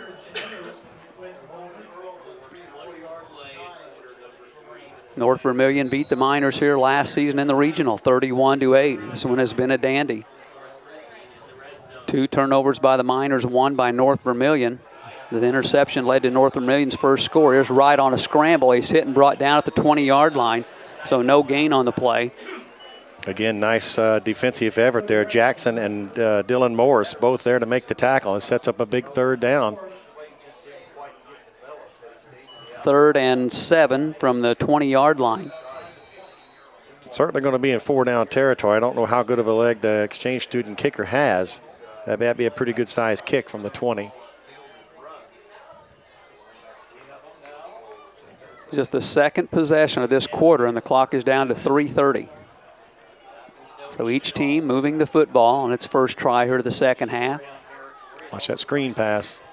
Empty backfield now for Wright. He goes right up the middle. He is hit at the line and is not going to get close to the first down. He got to perhaps the 19, and this is going to be an interesting call from North Vermillion. 4th down and 6 or 7 coming up. Too far to kick that one, probably in 1A. And Dylan Morris got him by the jersey and brought him down. And that'd be a 37-yard field goal. Or 38, and they're going to go for it, North Vermillion. Well, this is a huge play. At the 20-yard line, 4th down play, 4th and 7. Huge play for the Miner defense. You've got to make a stop here. Empty backfield. Earl now in motion. And we're back in the backfield now with his quarterback. Give is to Earl. Nope, it's Wilson. Up the middle with Wright. He is spinning to the 15 and short. He is not going to get the first down, and the Miners get the football back on downs on the Highcom Security Services scoreboard. 2:38 left in the third quarter. A 7-7 tie, and Linton has it in their own end of the field. Well, that was 9 plays, 44 yards. Muir comes up from the safety position to make that hit. At the 18. Now, if we can just see the Miners do what they did the last series, just go right up the gut, starting from a little bit deeper in their position, on their own position. That's what they're doing to do. Here's Muir up the middle, breaks a tackle, gets across the 25 out to the 26-yard line. And that's what we're going to do. We're just mano a mano going straight up the gut. 72, Wyatt Hall, a senior, makes that tackle. He was just a foot maybe from breaking free. And we got another officials timeout here, and they got an injured Falcon going down to the ground. Looks like, again, a cramp. You don't usually see officials administer help, but he's out there doing it to Jacob Hill. He went out a little bit earlier. That ball got out to about the 26-yard line, I believe. Muir now has kind of picked it up. 16 carries, 62 yards for the junior. And we have an injury timeout right now on the field here at North Vermillion. I'm Keith Doades along with Dan Phillips, Darren Clayton. not here tonight. He'll be back next Friday, hopefully, at Springs Valley. Glad to fill in. Got to fill in for me down in the Pocket City area at Castle. Castle playing at Evansville Bossy tonight. It was a tremendous high school football game last week at Castle, Dan. Probably 7,000 fans there at Castle's John Leidy Field. And Evansville Wrights undefeated, ranked number 1 in Class 4A against a good Castle football team that now is probably one of the better 1 and 2 football teams in the state. They've lost to 2 really good football teams, Terre Haute North and Evansville Wrights. You don't get too many weeks off when you're playing down in that Southern Indiana Athletic Conference down there. This is probably the 1 weak spot on the schedule for the Knights. Bossy is just, they're probably the weakest football team in Evansville. But you never know. They play good competition every single week. What did you think last week when North Knox played Heritage Christian and it was such a big 63-30 score? But Caden Fields has 400 yards rushing for the Warriors. And, of course, the Miners have them coming up in a few weeks. Linton looking at about a 2nd and 2. Here we go. Muir takes the football, going to run with it. Tries over on the left side, and not much there. Might have gotten back to the line of scrimmage. Yeah. Ucock's on the tackle again. And he lost a yard back to the 25. Well, it's just a direct snap to Muir, and he's just looking for whatever spot he can get any kind of movement at, just hoping for some pushing. 3rd and a long 3 now for the Miners. Love to get this first down. 150 and counting here in the 3rd quarter, a 7-7 game. And that wasn't Hill that went out with the cramp. It's somebody else. Tyler again right up the middle, puts his head down and has a first down across the 30-yard line to the 31. Just very explosive. We see Tyler even last year, how explosive and quick he hits the line. And tonight it's just been him pushing up the gut. That goes out to 5 yards. That's 66 yards on 18 carries. Clock down to 1:35.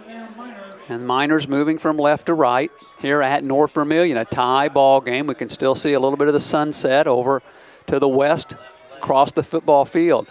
And we've got a whistle and a 5-yard penalty coming up against the Miners. Procedure. Well, cost Linton 5 yards, push him back to the 26 and make it 1st and 15. Well, you're just hoping on one of these times that Muir is going to find a crease and use that speed and get through there and hit. What did he have last week? He had about an 82-yard touchdown run. He had 82-yard. He had a 60-yard run. He had a 32-yard run. He really just had 6 carries, Keith, 213 yards. North Vermillion a little bit more disciplined. 1st and 15. Here's the give to Eberhardt. Tries the left side of the line and may have gotten most of that 5 yards back. He'll get close to the 25, maybe just across the 25-yard line. So 2nd and... He's at the 30. Sorry, I think I said the 25. Thanks for the correction. Yeah, he's at the 30. And it's going to be 2nd and 11. Trying to get who this is down here that's getting the leg cramps. Oh, it's Weir, number 10 there. Their sturdy inside backer. Here's the give to Muir. He's going to go right up the middle. Has a breakaway here. Caught from behind across the 45 to the 48-yard line. First down run for Muir, and he came very close to breaking that one. 18 yards for Tyler, the speedy junior. That's what you're looking for, and he was dragged down by 22 Earl, or he might still be running, and gets the ball out to the Miner 48-yard line. That's 84 yards on 19 carries. Coach is just putting it all on Muir's back tonight, Keith. So many times here in this second half, at least, Tyler has just taken the snap out of the shotgun and gone right up the middle. 2 wingback formation. They fake the pitch. Now Tyler back to pass. He's got Jackson out there. Makes the catch at the 20 to the 10-5. Touchdown, Pierce Jackson. And he got behind the defense, and Muir laid it right on his hands in full stride. A 52-yard touchdown strike from Tyler Muir to Pierce Jackson, and the Miners go on top for the first time tonight. And there's the big play that we're looking for. You keep going right up the gut, keep going right up the gut. That time he lurked forward like he was going, stepped back, Jackson beelined out. We've seen 2 or 3 touchdowns. He had 2 touchdown receptions last week, Keith, and that one was put right on the money with 11 seconds to go, and the Miners take the lead.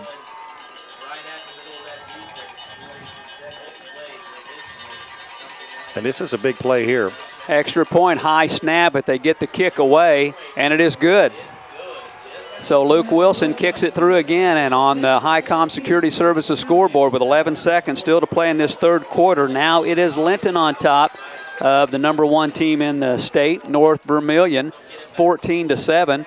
And keep in mind, Brian Crabtree in his 4th season as the head coach of the Falcons has not yet lost a regular season game as the coach here. I think they have the longest regular season winning streak in the state other than perhaps Lafayette Central Catholic.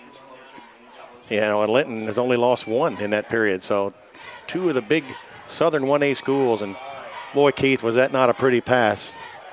Put that one right in the hands of Pierce Jackson. And Pierce hit him right in stride and hit that extra point, which was a big play as well.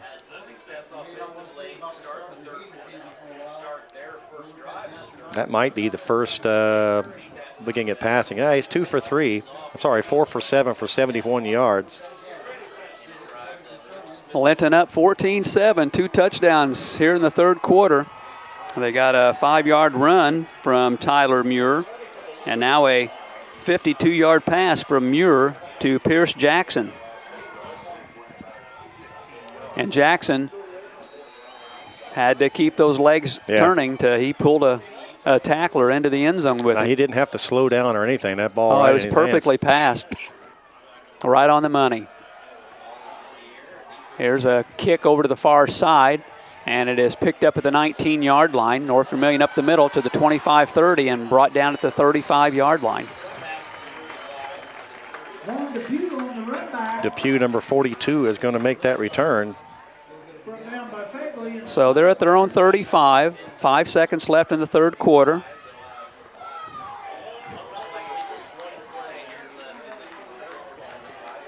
North Vermillion will move here for the final play of the third quarter from right to left. And the defense just has to maintain what they've been doing. Empty backfield for Cody Wright, their senior quarterback. 5-receiver formation. He's going to go up the middle. He spins across the 35 and brought down at the 36, maybe the 37, and that's going to do it for the third quarter. A good third quarter for the Linton Miners on the Highcom Security Services scoreboard here at North Vermillion. Linton 14, North Vermillion 7. Back in 60 seconds. This is a Media 5 sports production.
Other teams switch ends here to start the fourth quarter with Linton on top 14-7.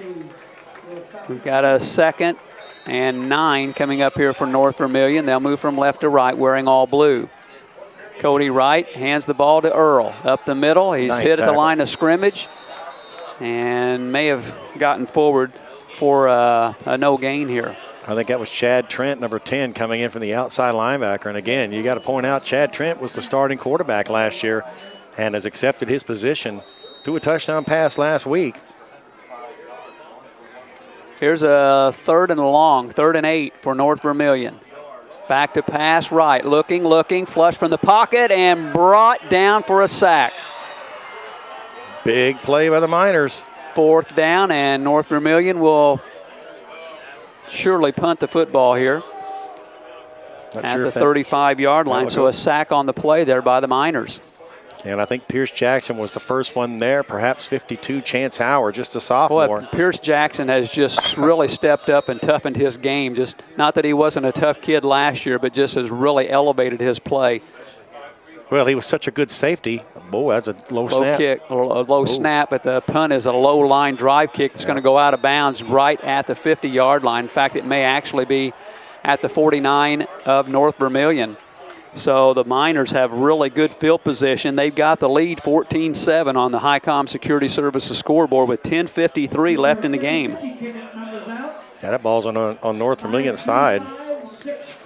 At the 49-yard line.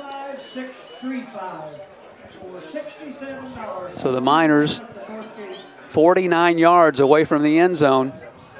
Well, how huge would that be? All right, now that even would be a field goal would yeah. be good. Out of the shotgun, Muir back to pass, fakes the handoff, now flush from the pocket, throws it, flag is down, picked off, and the pass is intercepted. Oh, my goodness. And this is going to be a penalty that's going to be refused. Yeah. Intercepted at the 42-yard line. And the second interception thrown tonight by Tyler Muir, third Linton turnover. Just about the time you start feeling comfortable. And I'm not sure who got that interception, but looked like the pass was deflected. Yeah, it was tipped up in the air and a nice tip drill. So North Vermillion has it now at their own 42. Third turnover of the night by the Miners. North Vermillion had that early fumble. And that's been it, but the Miners still lead at 14-7. Yeah, I thought Tyler was going to keep it. He tried to fire at the last second. Out of the shotgun, Cody Wright looking to throw. Now runs up the middle, through the middle for a short gain of a yard, maybe two. Dylan Moore, 78 right there. Up to the 44, we'll call it 2nd and 8. 10:30 left in the football game. Miners up by a touchdown and an extra point, 14-7. It has been a relatively quick football game to this point and an enjoyable one. Right out of the shotgun, hands to Earl. He's hit in the backfield and dropped for a loss. The Miners are all over him. Number 5 was right there immediately, Zach Figley, and helped out by Pierce Jackson, but that's all Zach Figley, the senior. Well, say it's no gain and 3rd and 8. Another big play here by the Miner defense. North Vermillion, I believe, has already called one timeout. Now 3 receivers to the near side, 1 to the far side, right out of the shotgun with Jacob Earl with him. Right, fakes the pass, now looks, he's hit in the backfield and sacked at the 30-yard line. Zach Figley, number 5, the senior, back there to make the hit. Make sure that's number 5 and not 8. It is Zach Figley. 3 Miners were back there. 4th and very long now, so North Vermillion will be forced to kick. Well, what a stand there by the Miner defense. That was a huge loss. That's all the way back to the North Vermillion 30-yard line, and that's about the 4th sack tonight, a loss of 14 yards. So Linton should come out of this with decent field position, 9-10 on the clock. Right, the quarterback, also the punter. Nice punt, line drive. Muir goes over to the far side, and the punt squibs out of bounds at the 40-yard line of Linton. 9:02 on the clock. And the Miners up on the Highcom Security Services scoreboard, 14-7. Don't forget, they'll be open at 4 tomorrow. That's Bobe Swit City. Specials every day. Ask Amy about the specials every Thursday. Still $10 Thursday. 14-inch pizza, any number of toppings, just $10 every Thursday. Call 659-BOBE. Open from 4 to 8 every Wednesday through Sunday. Could go for a couple of slices of that right now. Yet to have one this year. Yeah. Pierce Jackson with a handoff, crossed the 40 to the 41. A lot of physical hits out there, but what I really like is when they get up, they pat each other on the back. Tackle by number 12, 12 Hill. So you guys are missing the pizza more than you're missing me. Yeah, well, that's what I'm gathering. Gets out to the 41-yard line. 2nd and 9 for the Miners. They're in their own territory, moving from right to left. You would be amazed how many people come up asking about where's that pizza. Yeah. Well, there's Tyler Muir taking a pile forward out to the 45-yard line. They're not asking, hey, where's Keith? They're just saying, where's the pizza? Where's Keith with the pizza? There you go. That's what I'm hearing. So it could be taken both ways. Yeah. That'll be 3rd and 5 here for the Miners. 8-10. By the time the Miners run this play, we'll be under 8 minutes left in the football game. And were content to use the clock. Wow, yeah, that's good clock management. I had a football game last week where Evansville Reitz almost gave up a miracle win for Castle by poor clock management. Here's a give, there's a penalty, and this play didn't even happen, even though it was running. A procedure call against the Miners. It was going to come back anyway, and that's going to make it 3rd and 10 now. Yeah, that's a big call because that play looked like it had potential to at least get close to the first down. Now we're looking at 3rd and 10. We've already had 2 interceptions. We don't want to give up any more. In fact, 2 interceptions and a fumble. Interesting call here for the Miners. Yeah. They're at their own 40, 3rd and 10. North Vermillion with a couple of timeouts left, 7:45, and the clock is moving. Yeah, it would be tough to just give it to Muir up the middle. That might be the safe thing and hope he busts free. Out of the shotgun, Muir hands the football away, and they slip and fall down. Now, we got a penalty for that just last week. Well, Mason, that time was not able to get any traction. He slipped and fell in the backfield at the 39-yard line. Loss of 2, so 4th and 12. Yeah, he was ready to make the cut and go upfield and might have had a good shot at the first down, but didn't happen. Haven't been too many big plays.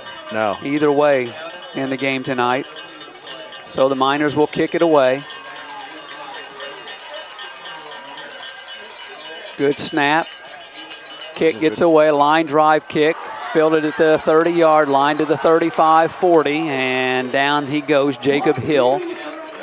And decent field position here for North Vermillion at their own 40-yard line. 6:46 remaining in the contest. We've had a lot of punts in this high school football game tonight. At the 39 is the official spot. And 6:45 on the clock here in the 4th quarter. I'm Keith Doades along with Dan Phillips. Huge matchup here at North Vermillion. Here's a handoff up the middle.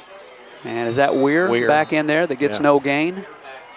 I saw the 0, but not the number 1. He's number 10. He gets to the 40, so a gain of 1. Figley and Trent came up to make that hit, and they're trying to get our focus off of number 22. He hasn't carried the football as much as I thought he was going to carry it tonight. Jacob Earl I'm speaking with, who did everything for this team last year. 13 carries, 37 yards. And now they're going to have a penalty. Illegal procedure against the Falcons. We've had a lot of flags tonight. This will push them back and make it a 2nd and 14. North Vermillion is on their end of the field. They're moving left to right. 6:14 on the clock. 4 penalties, 32 yards to the Miners. That's the 2nd for North Vermillion for 12. Well, this would be a real signature win for the Miners, wouldn't it? Congrats to the Miners for really beefing up their schedule, their regular season schedule, and more changes on the way. Here's Wright with a hole on the right side, closed quickly, and a big tackle that time to stop what would have been a big gain. That was Tyler Muir who came up and saved a big gain on that play out to the 38, so only a pickup of 3 yards. Yeah, that looked like that was a big hole for Wright. It was a huge hole, and Tyler closed it very, very quickly. He's another guy that moved. He was a cornerback last year. 3rd down and 11 coming up. Wright back to pass, throwing deep down the near side to Earl, and there's a flag, and it's an interference call. Eberhardt going to be called for a pass interference. That'll be a 15-yard penalty, I think, from not the spot of the foul, but back from the line of scrimmage. Well, it did be a first down. It's going to put North Vermillion in the Linton territory. Didn't think he was going to have a shot at that, Keith. I didn't see the end result. But well, the official that was the closest to it didn't throw the flag. It was the guy way back, the back judge, kind of in the free safety position back there that threw the flag. Well, 15 yards from the 38. Shouldn't put it all the way down at the 38.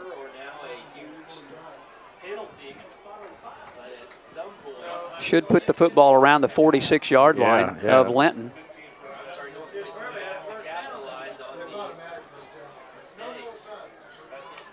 Pass interference against the Miners, and one of the referees will march the 15 yards off. It's going to be spotted now back to the, well, come on, dude, put the football down.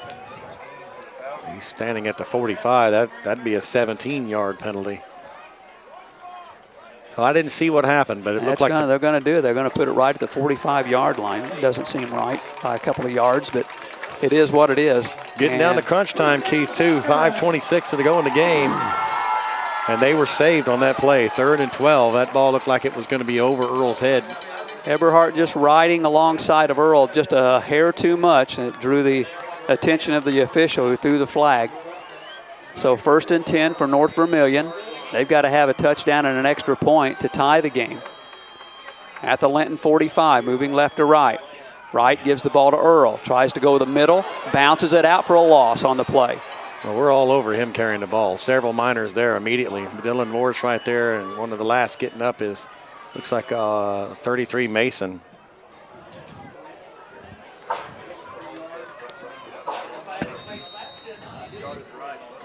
He loses back to the 47-yard line. 2nd and 12 for North Vermillion. And more importantly, Dan, that clock is moving. Yeah. It's down to 4:45. Of course, still plenty of time for North Vermillion and a couple of timeouts. Wright gives the ball to Earl, and nope, he keeps it himself. Fake the handoff, gets across the 45. The ball's loose. The ball's loose. Oh, and my goodness. They're going to whistle him dead. Right across the 45 down to the 43. So picks up 4 on the play. So Mason's first one that got him by the ankles. Looked like number 8, Jackson, had pulled that ball out.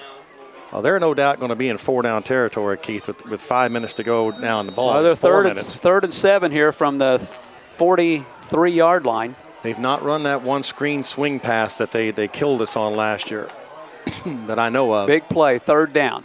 Getting out of the shotgun. Handoff is to Weir. He's hitting the backfield, gets away from a tackle, forward across the 40-yard line, stopped short of a first down at the 39. 4th down coming up. Here's probably the play of the game right now. 4th and 4, clock running at 3:44 in the contest. About a 4th and 3 coming up here. And North Vermillion to the line quickly.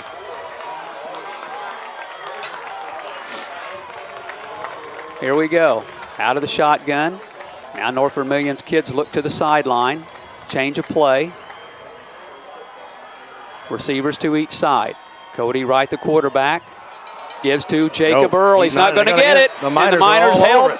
The Miners hold and will get the football on downs. Dylan Morris led the pack and right up the gut, your money maker. And then the Miners have been on, other than that one unbelievable play he did down around the red zone, the Miners have controlled him. On the Highcom Security Services scoreboard, now 3:14 left in the football game. And number 4, Linton, leading number 1, North Vermillion, 14-7. The Miners get the football back, and North Vermillion's going to have to start thinking about using a couple of timeouts they have still left. But they gave it to their money man, Jacob Earl. Give him credit for that. He tried to go right up the middle, and the Miners were ready. They've been pretty good at that play so far this contest, and now the Miners, if we can just get a first down or two. At the 38-yard line, Miners want to keep that clock going. Tyler Muir right up the middle, hit in the backfield, but keeps his feet moving forward, and we got a flag at the play, at the end of the play. Well, either that's a face mask or they're going to call a hold on the Miners. Hill, number And 12. it's going to be a hold against the Miners. Oh, my goodness. Penalties are killing us. At least the early indication is that's what it's going to be. Personal foul, blow to the head. Oh, yep, golly. against the Miners. Personal foul against the Miners. Is this going to be a dead ball foul and make it 2nd and whatever? You would think so, because he got out to the 41. Got to the 40, picked up a couple of yards. Well, the penalties are mounting up, and again, that flag came in right at the end of the play. And usually a personal foul is when you do something, you know, almost like a spearing kind of thing. and not when you just are in the heat of action. What that is, but it's a major. Well, it looks like they're keeping it at first down, but this changes the face of it, Keith. All we had to do was get a first down. 1st and 25 now for Linton. Where are we at then? At the 23-yard line. Well, that's a killer penalty. That's a killer penalty for us because now you got to play it somewhat safe. Clock is moving, though. We're down to 3 minutes left in the ball game. North Vermillion not stopping the clock here yet. They've got to be thinking North Vermillion.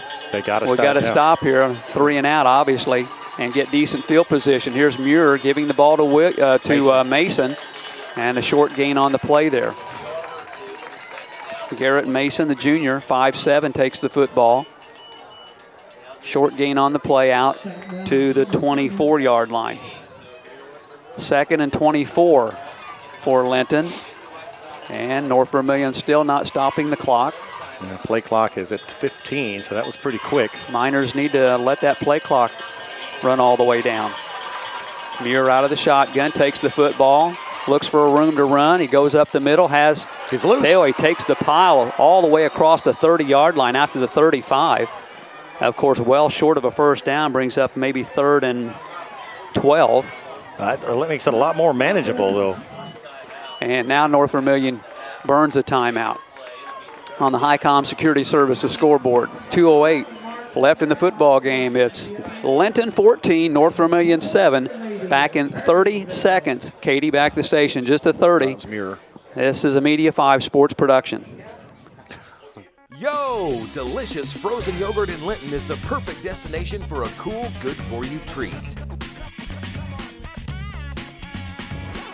Come try some of our amazing flavors. Then top off the flavor of your choice with over 40 different toppings to choose from. New flavors added weekly. Stop by downtown Linton today and see why it's yo delicious.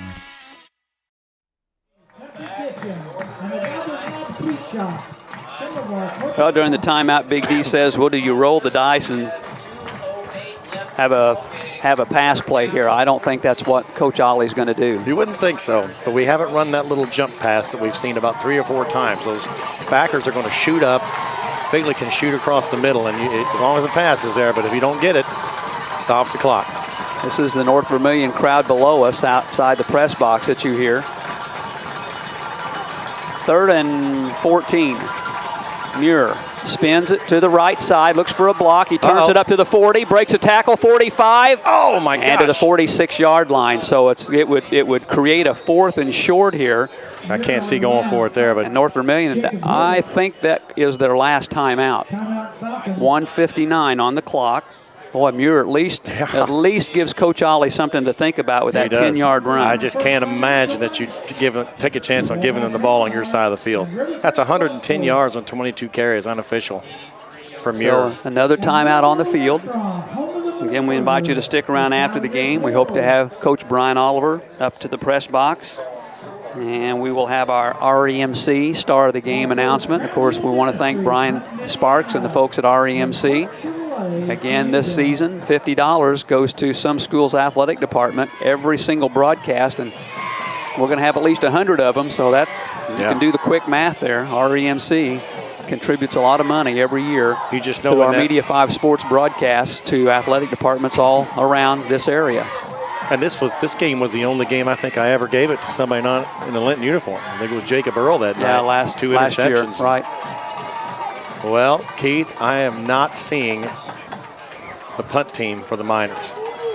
4th down and 3. Try to draw them off. We're going to try to draw them off. After the timeout.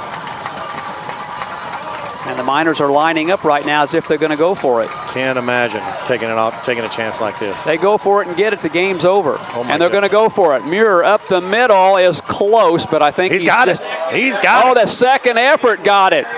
He was stopped, but the whistle did not blow, and Tyler just kept the feet moving. He has got the first down, and the Linton Miners going to win this football game. Yeah, he looked like he was awfully close to maybe going to get it First anyway. down Miners, and the Linton crowd across the way beginning to celebrate with North Vermillion out of timeouts on 4th down and 4. Tyler Muir goes up the middle and just did not stop.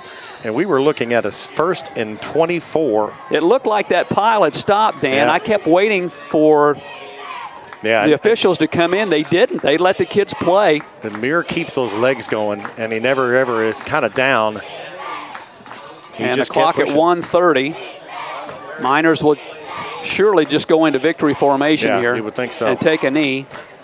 Out of the shotgun. No, Muir's going to spin it to the right. He's down to the 45-yard line of North Vermillion. But North Vermillion cannot stop the clock.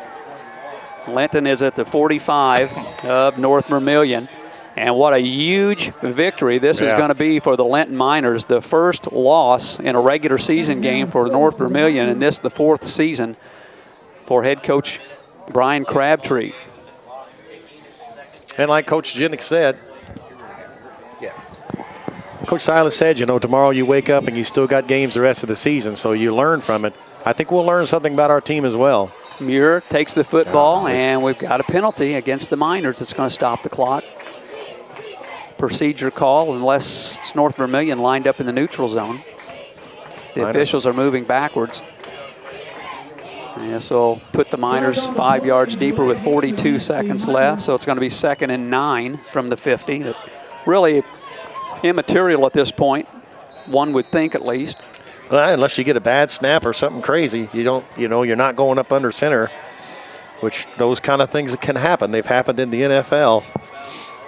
Well, I almost saw a miracle victory last week down at Castle because of some poor clock management. It looks Miners out of the shotgun again. Tyler spins it to the right side, heads up the field, gets the 5 yards there he back, goes. stays on his feet. He's down to the 20. He's gone. Down to the 10 and a touchdown by Tyler Muir. 45-yard touchdown run to provide the exclamation point to this victory over North Vermillion tonight. Tyler Muir has been involved in every score.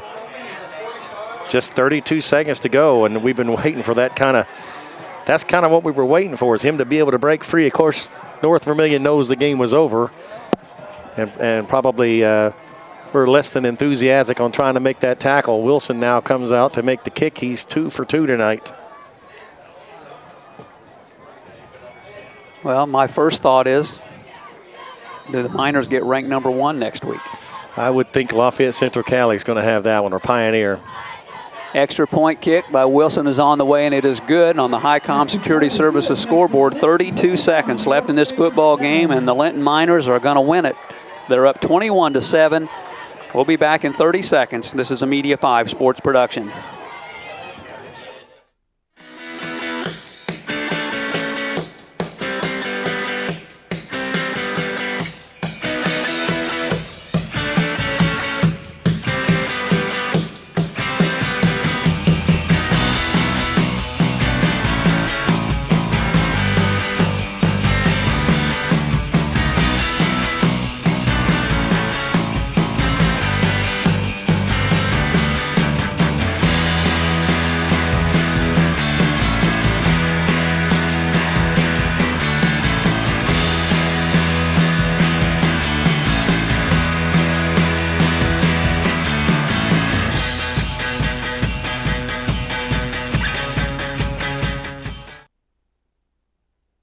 But this has to be the biggest one.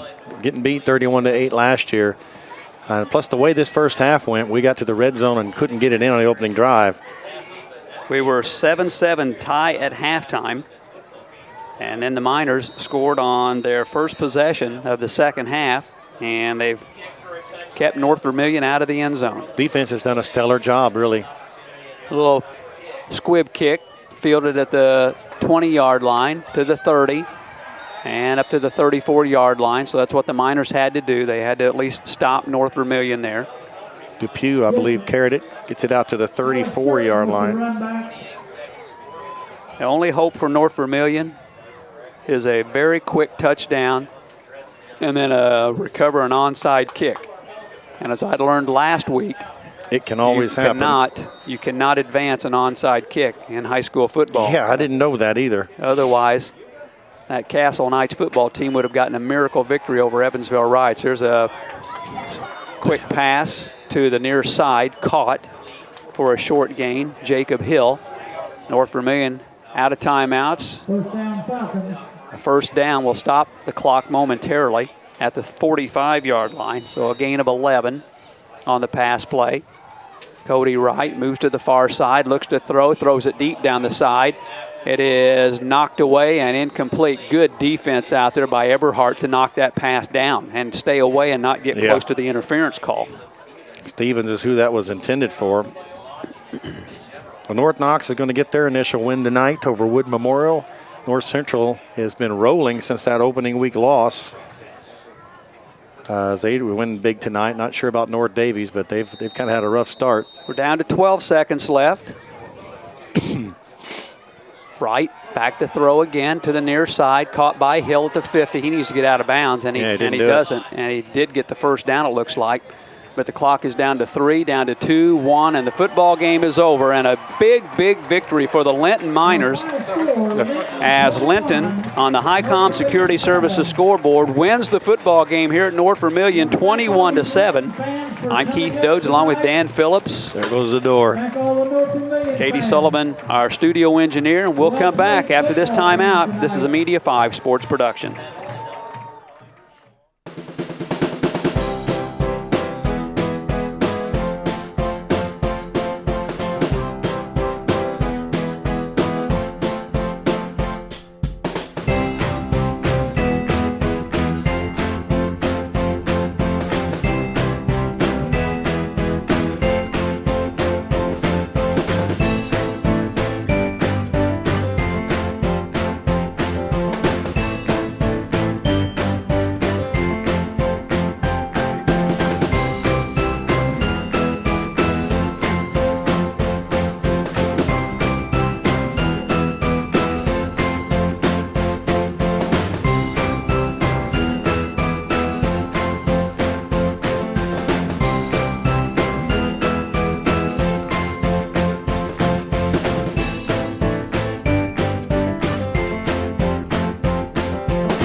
Where the Linton Miners have come up to North Vermillion and gotten a victory, a big one, 21-7 over North V, the Falcons, and getting a little bit of the sting away from that regional loss, 31-8 here to end their season last year, while North Vermillion was riding the wave to a state championship. And people from both teams and both schools out in the middle of the field right now for a prayer, and there was kind of a memorial type situation game tonight. Dan here for one of the kids that played last year. Yeah, for North Braden Vermillion. Hollowell was the kid who had that. I talked about that 75-yard pass, and he was involved in that car accident that killed him and the two girls from, I believe, Muncie. And so we all wore shirts tonight. It was started in Linton, and then they sold them up here. And it's an awesome sight to see guys out there arm in arm. Both Coach Oliver and Coach Crabtree, you kind of see right in the middle, are kind of arm in arm, which is great sportsmanship. Even at the end, these guys were patting each other on the helmet. And, you know, it's a pretty good rivalry. We don't have the blood and guts rivalry with North Vermillion as we would some other schools, but it's just nice that you can walk out there and everybody is on the same page. And, you know, we might see North Vermillion again. Would have to be in the semi-state because North Vermillion's been moved to a different sectional, and they would not feed into a regional, the same regional that the Miners are involved with. And of course, it's changed the sectional alignment quite a bit for the Miners, with Tell City moving down from 2A to 1A, and Eastern Green is not in our sectional. North Central has been moved in to the same sectional as Linton. And Perry Central, as always, they were 3-0 coming into tonight, so they look to be the chief opponent, although North Central, you really don't know. They lost that first week, and they lost their quarterback for the year for collarbone.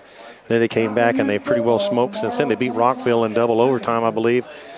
A 14-7, or 21-7 score, Keith, I think if this game is played 10 times, it's very apparent it could go either way in any of those 10 times.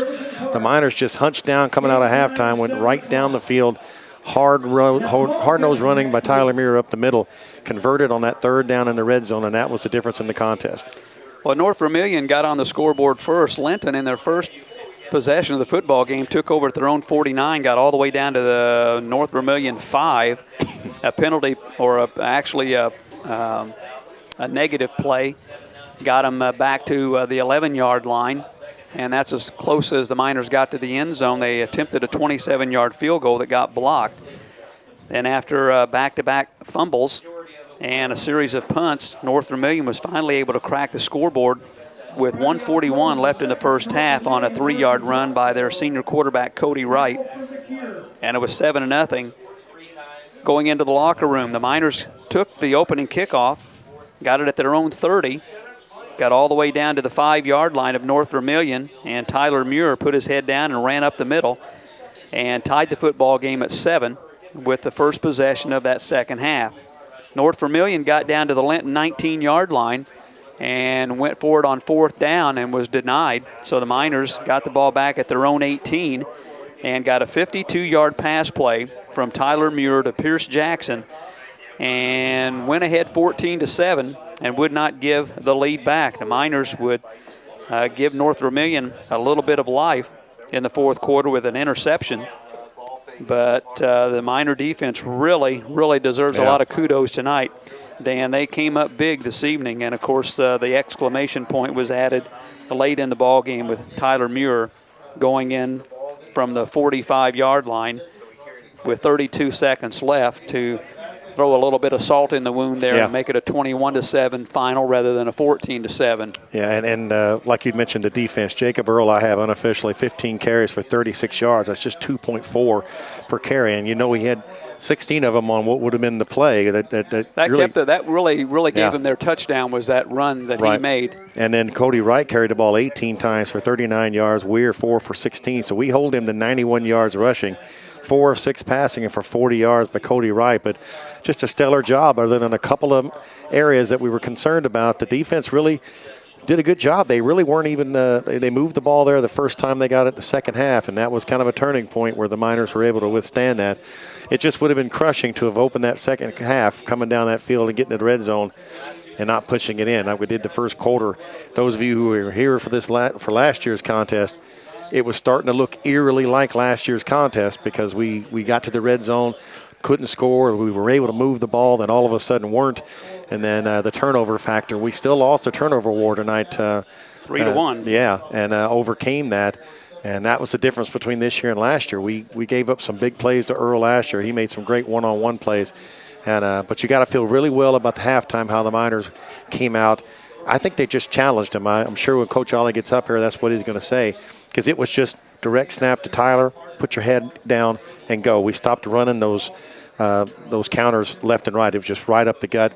And what can you say about a gutsy junior? I'm sure his dad's a mighty happy guy, but they got to be pretty happy down there.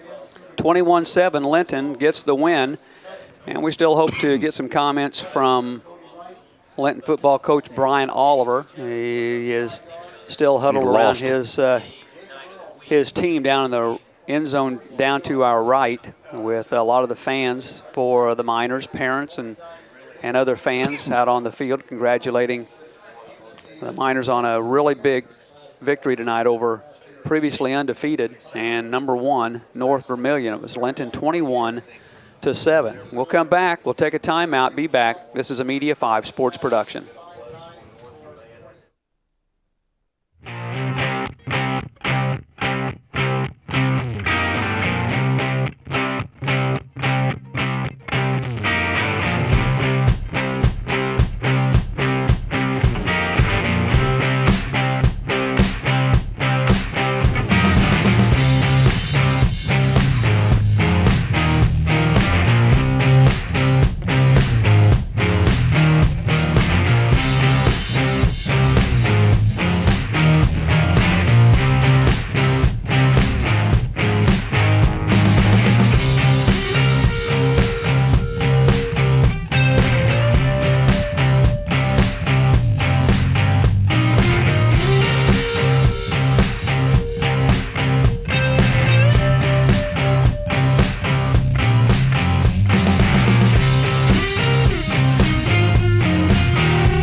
Miners have defeated the North Vermillion Falcons 21-7.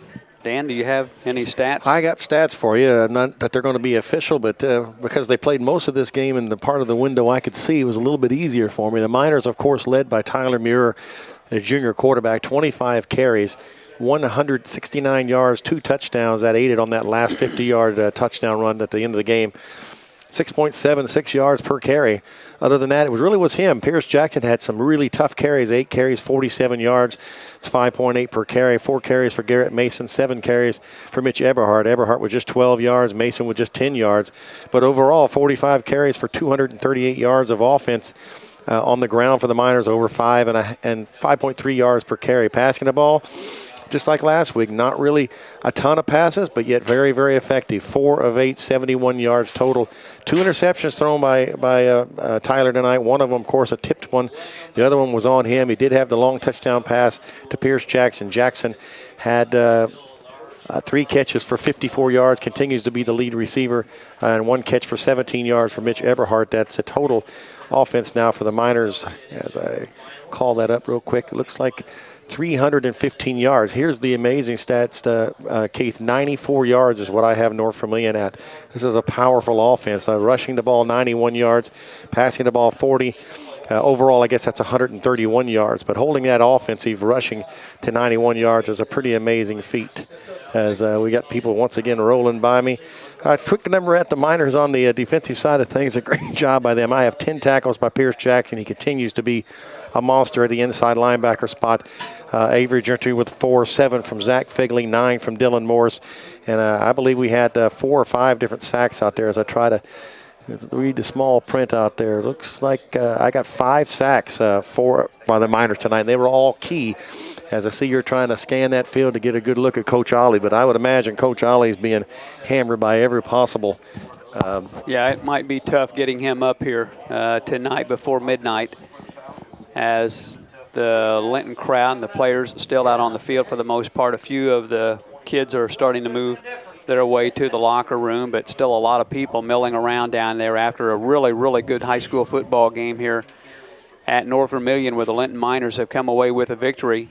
Each team came into this football game with 3-0 records, top 10 rating. North Vermillion was number 1, Linton number 4. Of course, that'll change. Yeah. The top 10. I don't think the 1A top 10 has had really too much movement since the preseason poll. It's Lafayette Central Catholic. They're number 1 in the coaches poll, but then number 2 was North Vermillion, and then the Pioneer is number 3. My guess is LCC will take that top spot. Probably Coach Colliver. Probably Pioneer will jump in there way up too. Here, and Coach, good to see you. Yeah, congratulations on the victory. You're going to want to bring me on the bus now. That's right. Yeah. So congratulations. Just a really good high school football game, Coach.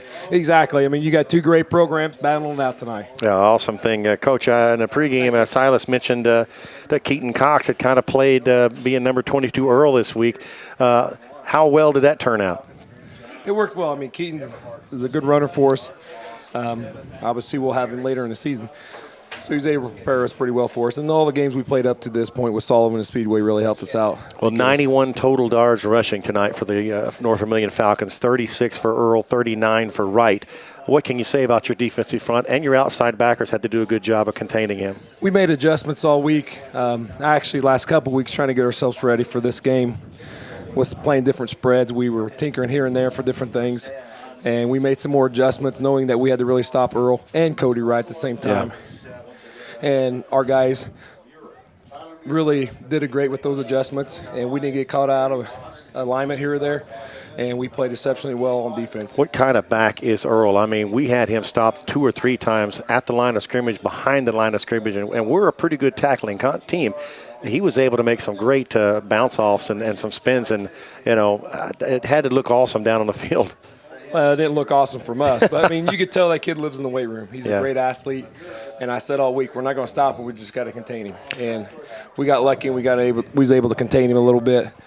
So we were just able to make tackles. We still missed him, but you can't stop, just like Tyler. You can't stop him and all those guys like that. So we were fortunate to come away with a win. What did you talk about at halftime? I mean, you open your first possession, you drive to the red zone. You can't put the ball in. You're not able to really move the ball a whole lot in the first half. What do you tell these kids at halftime? Well, we told them, hey, we're only down 7-0. Right. I mean, it could have been a lot worse with some of the mistakes we were making. We were moving the ball. We told them, okay, we can't go to lateral as much. We're going to go right at them. Right. We're going to go back to old good minor football and play some smash mouth football. And we ran wedge, wedge, wedge. And finally we ran it so many times that safety started creeping up. So, like, now it's time. Dude, so that was that's when going to we got happen. Pierce over the pass. So, I mean, that was huge for us. We just able to grind it out. Boy, and Tyler threw that beautiful. pass right on the money. Yes, he did. I mean, as short as Tyler is, I mean, it's hard for him to see, but he moved his feet, found it open, and he threw a great pass. Where was your mind when you looked up and saw Pierce Jackson streaking down the middle of the field? I'm like, just please, God, let him catch it. So that was the main thing. Tyler Muir tonight, Coach. I mean, he's not a big kid. And like you say, you just kind of challenged your offensive line and said, we're going to go right, mano a mano, right up the gut. What can you say about the toughness of this junior quarterback? I mean, he's a great athlete. I mean, he's got a lot of toughness, got a lot of grit to him for his size, and he's a great kid. There was some physicality on that field tonight. Oh, yeah, there was hits. a lot of big hits. I mean, you could tell they're similar to us. I mean, they love to hit, and so it was a fun night. It was fun for the fans, fun for everybody to watch, and we were lucky enough to come away with a win. Last thing I'll ask you, Coach, and I'll let you go celebrate. Defensive backs tonight, I thought, did an outstanding job. Several times Cody Wright took the snap, looked like he was ready to fire, and had to pause, and that pause was allowing us to get 5 sacks on him tonight. But that was because those defensive backs kept good cover. I think they only really hit one good long pass, and that was in the first half. Yeah, I mean, we worked with those guys. That was our goal this summer. Our defensive coverage had to get better, and we got progressively better. We got some good athletes out there. We got Mitch out there, and Trey Pass is really stepping up, and you got Tyler who can cover the field. So, plus we was able to get a little pressure here and there from them also, from their front guys. So we was able to do that, and I think that got him a little rattled at times. So, but that really helped us as well. The trip home tonight going to be a little bit more enjoyable than that trip home last November. Oh yeah. I mean, anytime you get a win against a great program like that, the rides home is always better. It's still just week 4. There's a lot of football left to be played.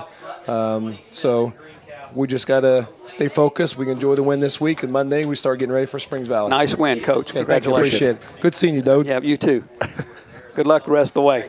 Thank you, sir. Brian Oliver, head coach for the Linton Miners, obviously very happy, and that leaves us with just one more thing to do. Probably an easy job for you tonight, Big D, but time to announce our REMC star of the game, and I've got a feeling I know who this is going to be. Yeah, and he got it last week because he had a huge game, but boy, tonight it was on his shoulders. He just, like Coach said, we challenged him and just old-time Miner football up the gut.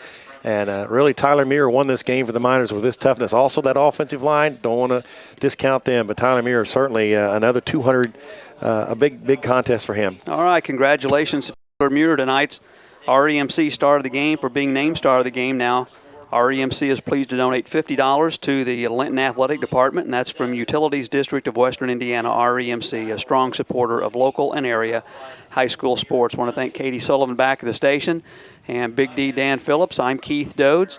I want to say good night from North Vermillion, where again our final score was the Linton Miners 21, the North Vermillion Falcons 7. Good night, everyone.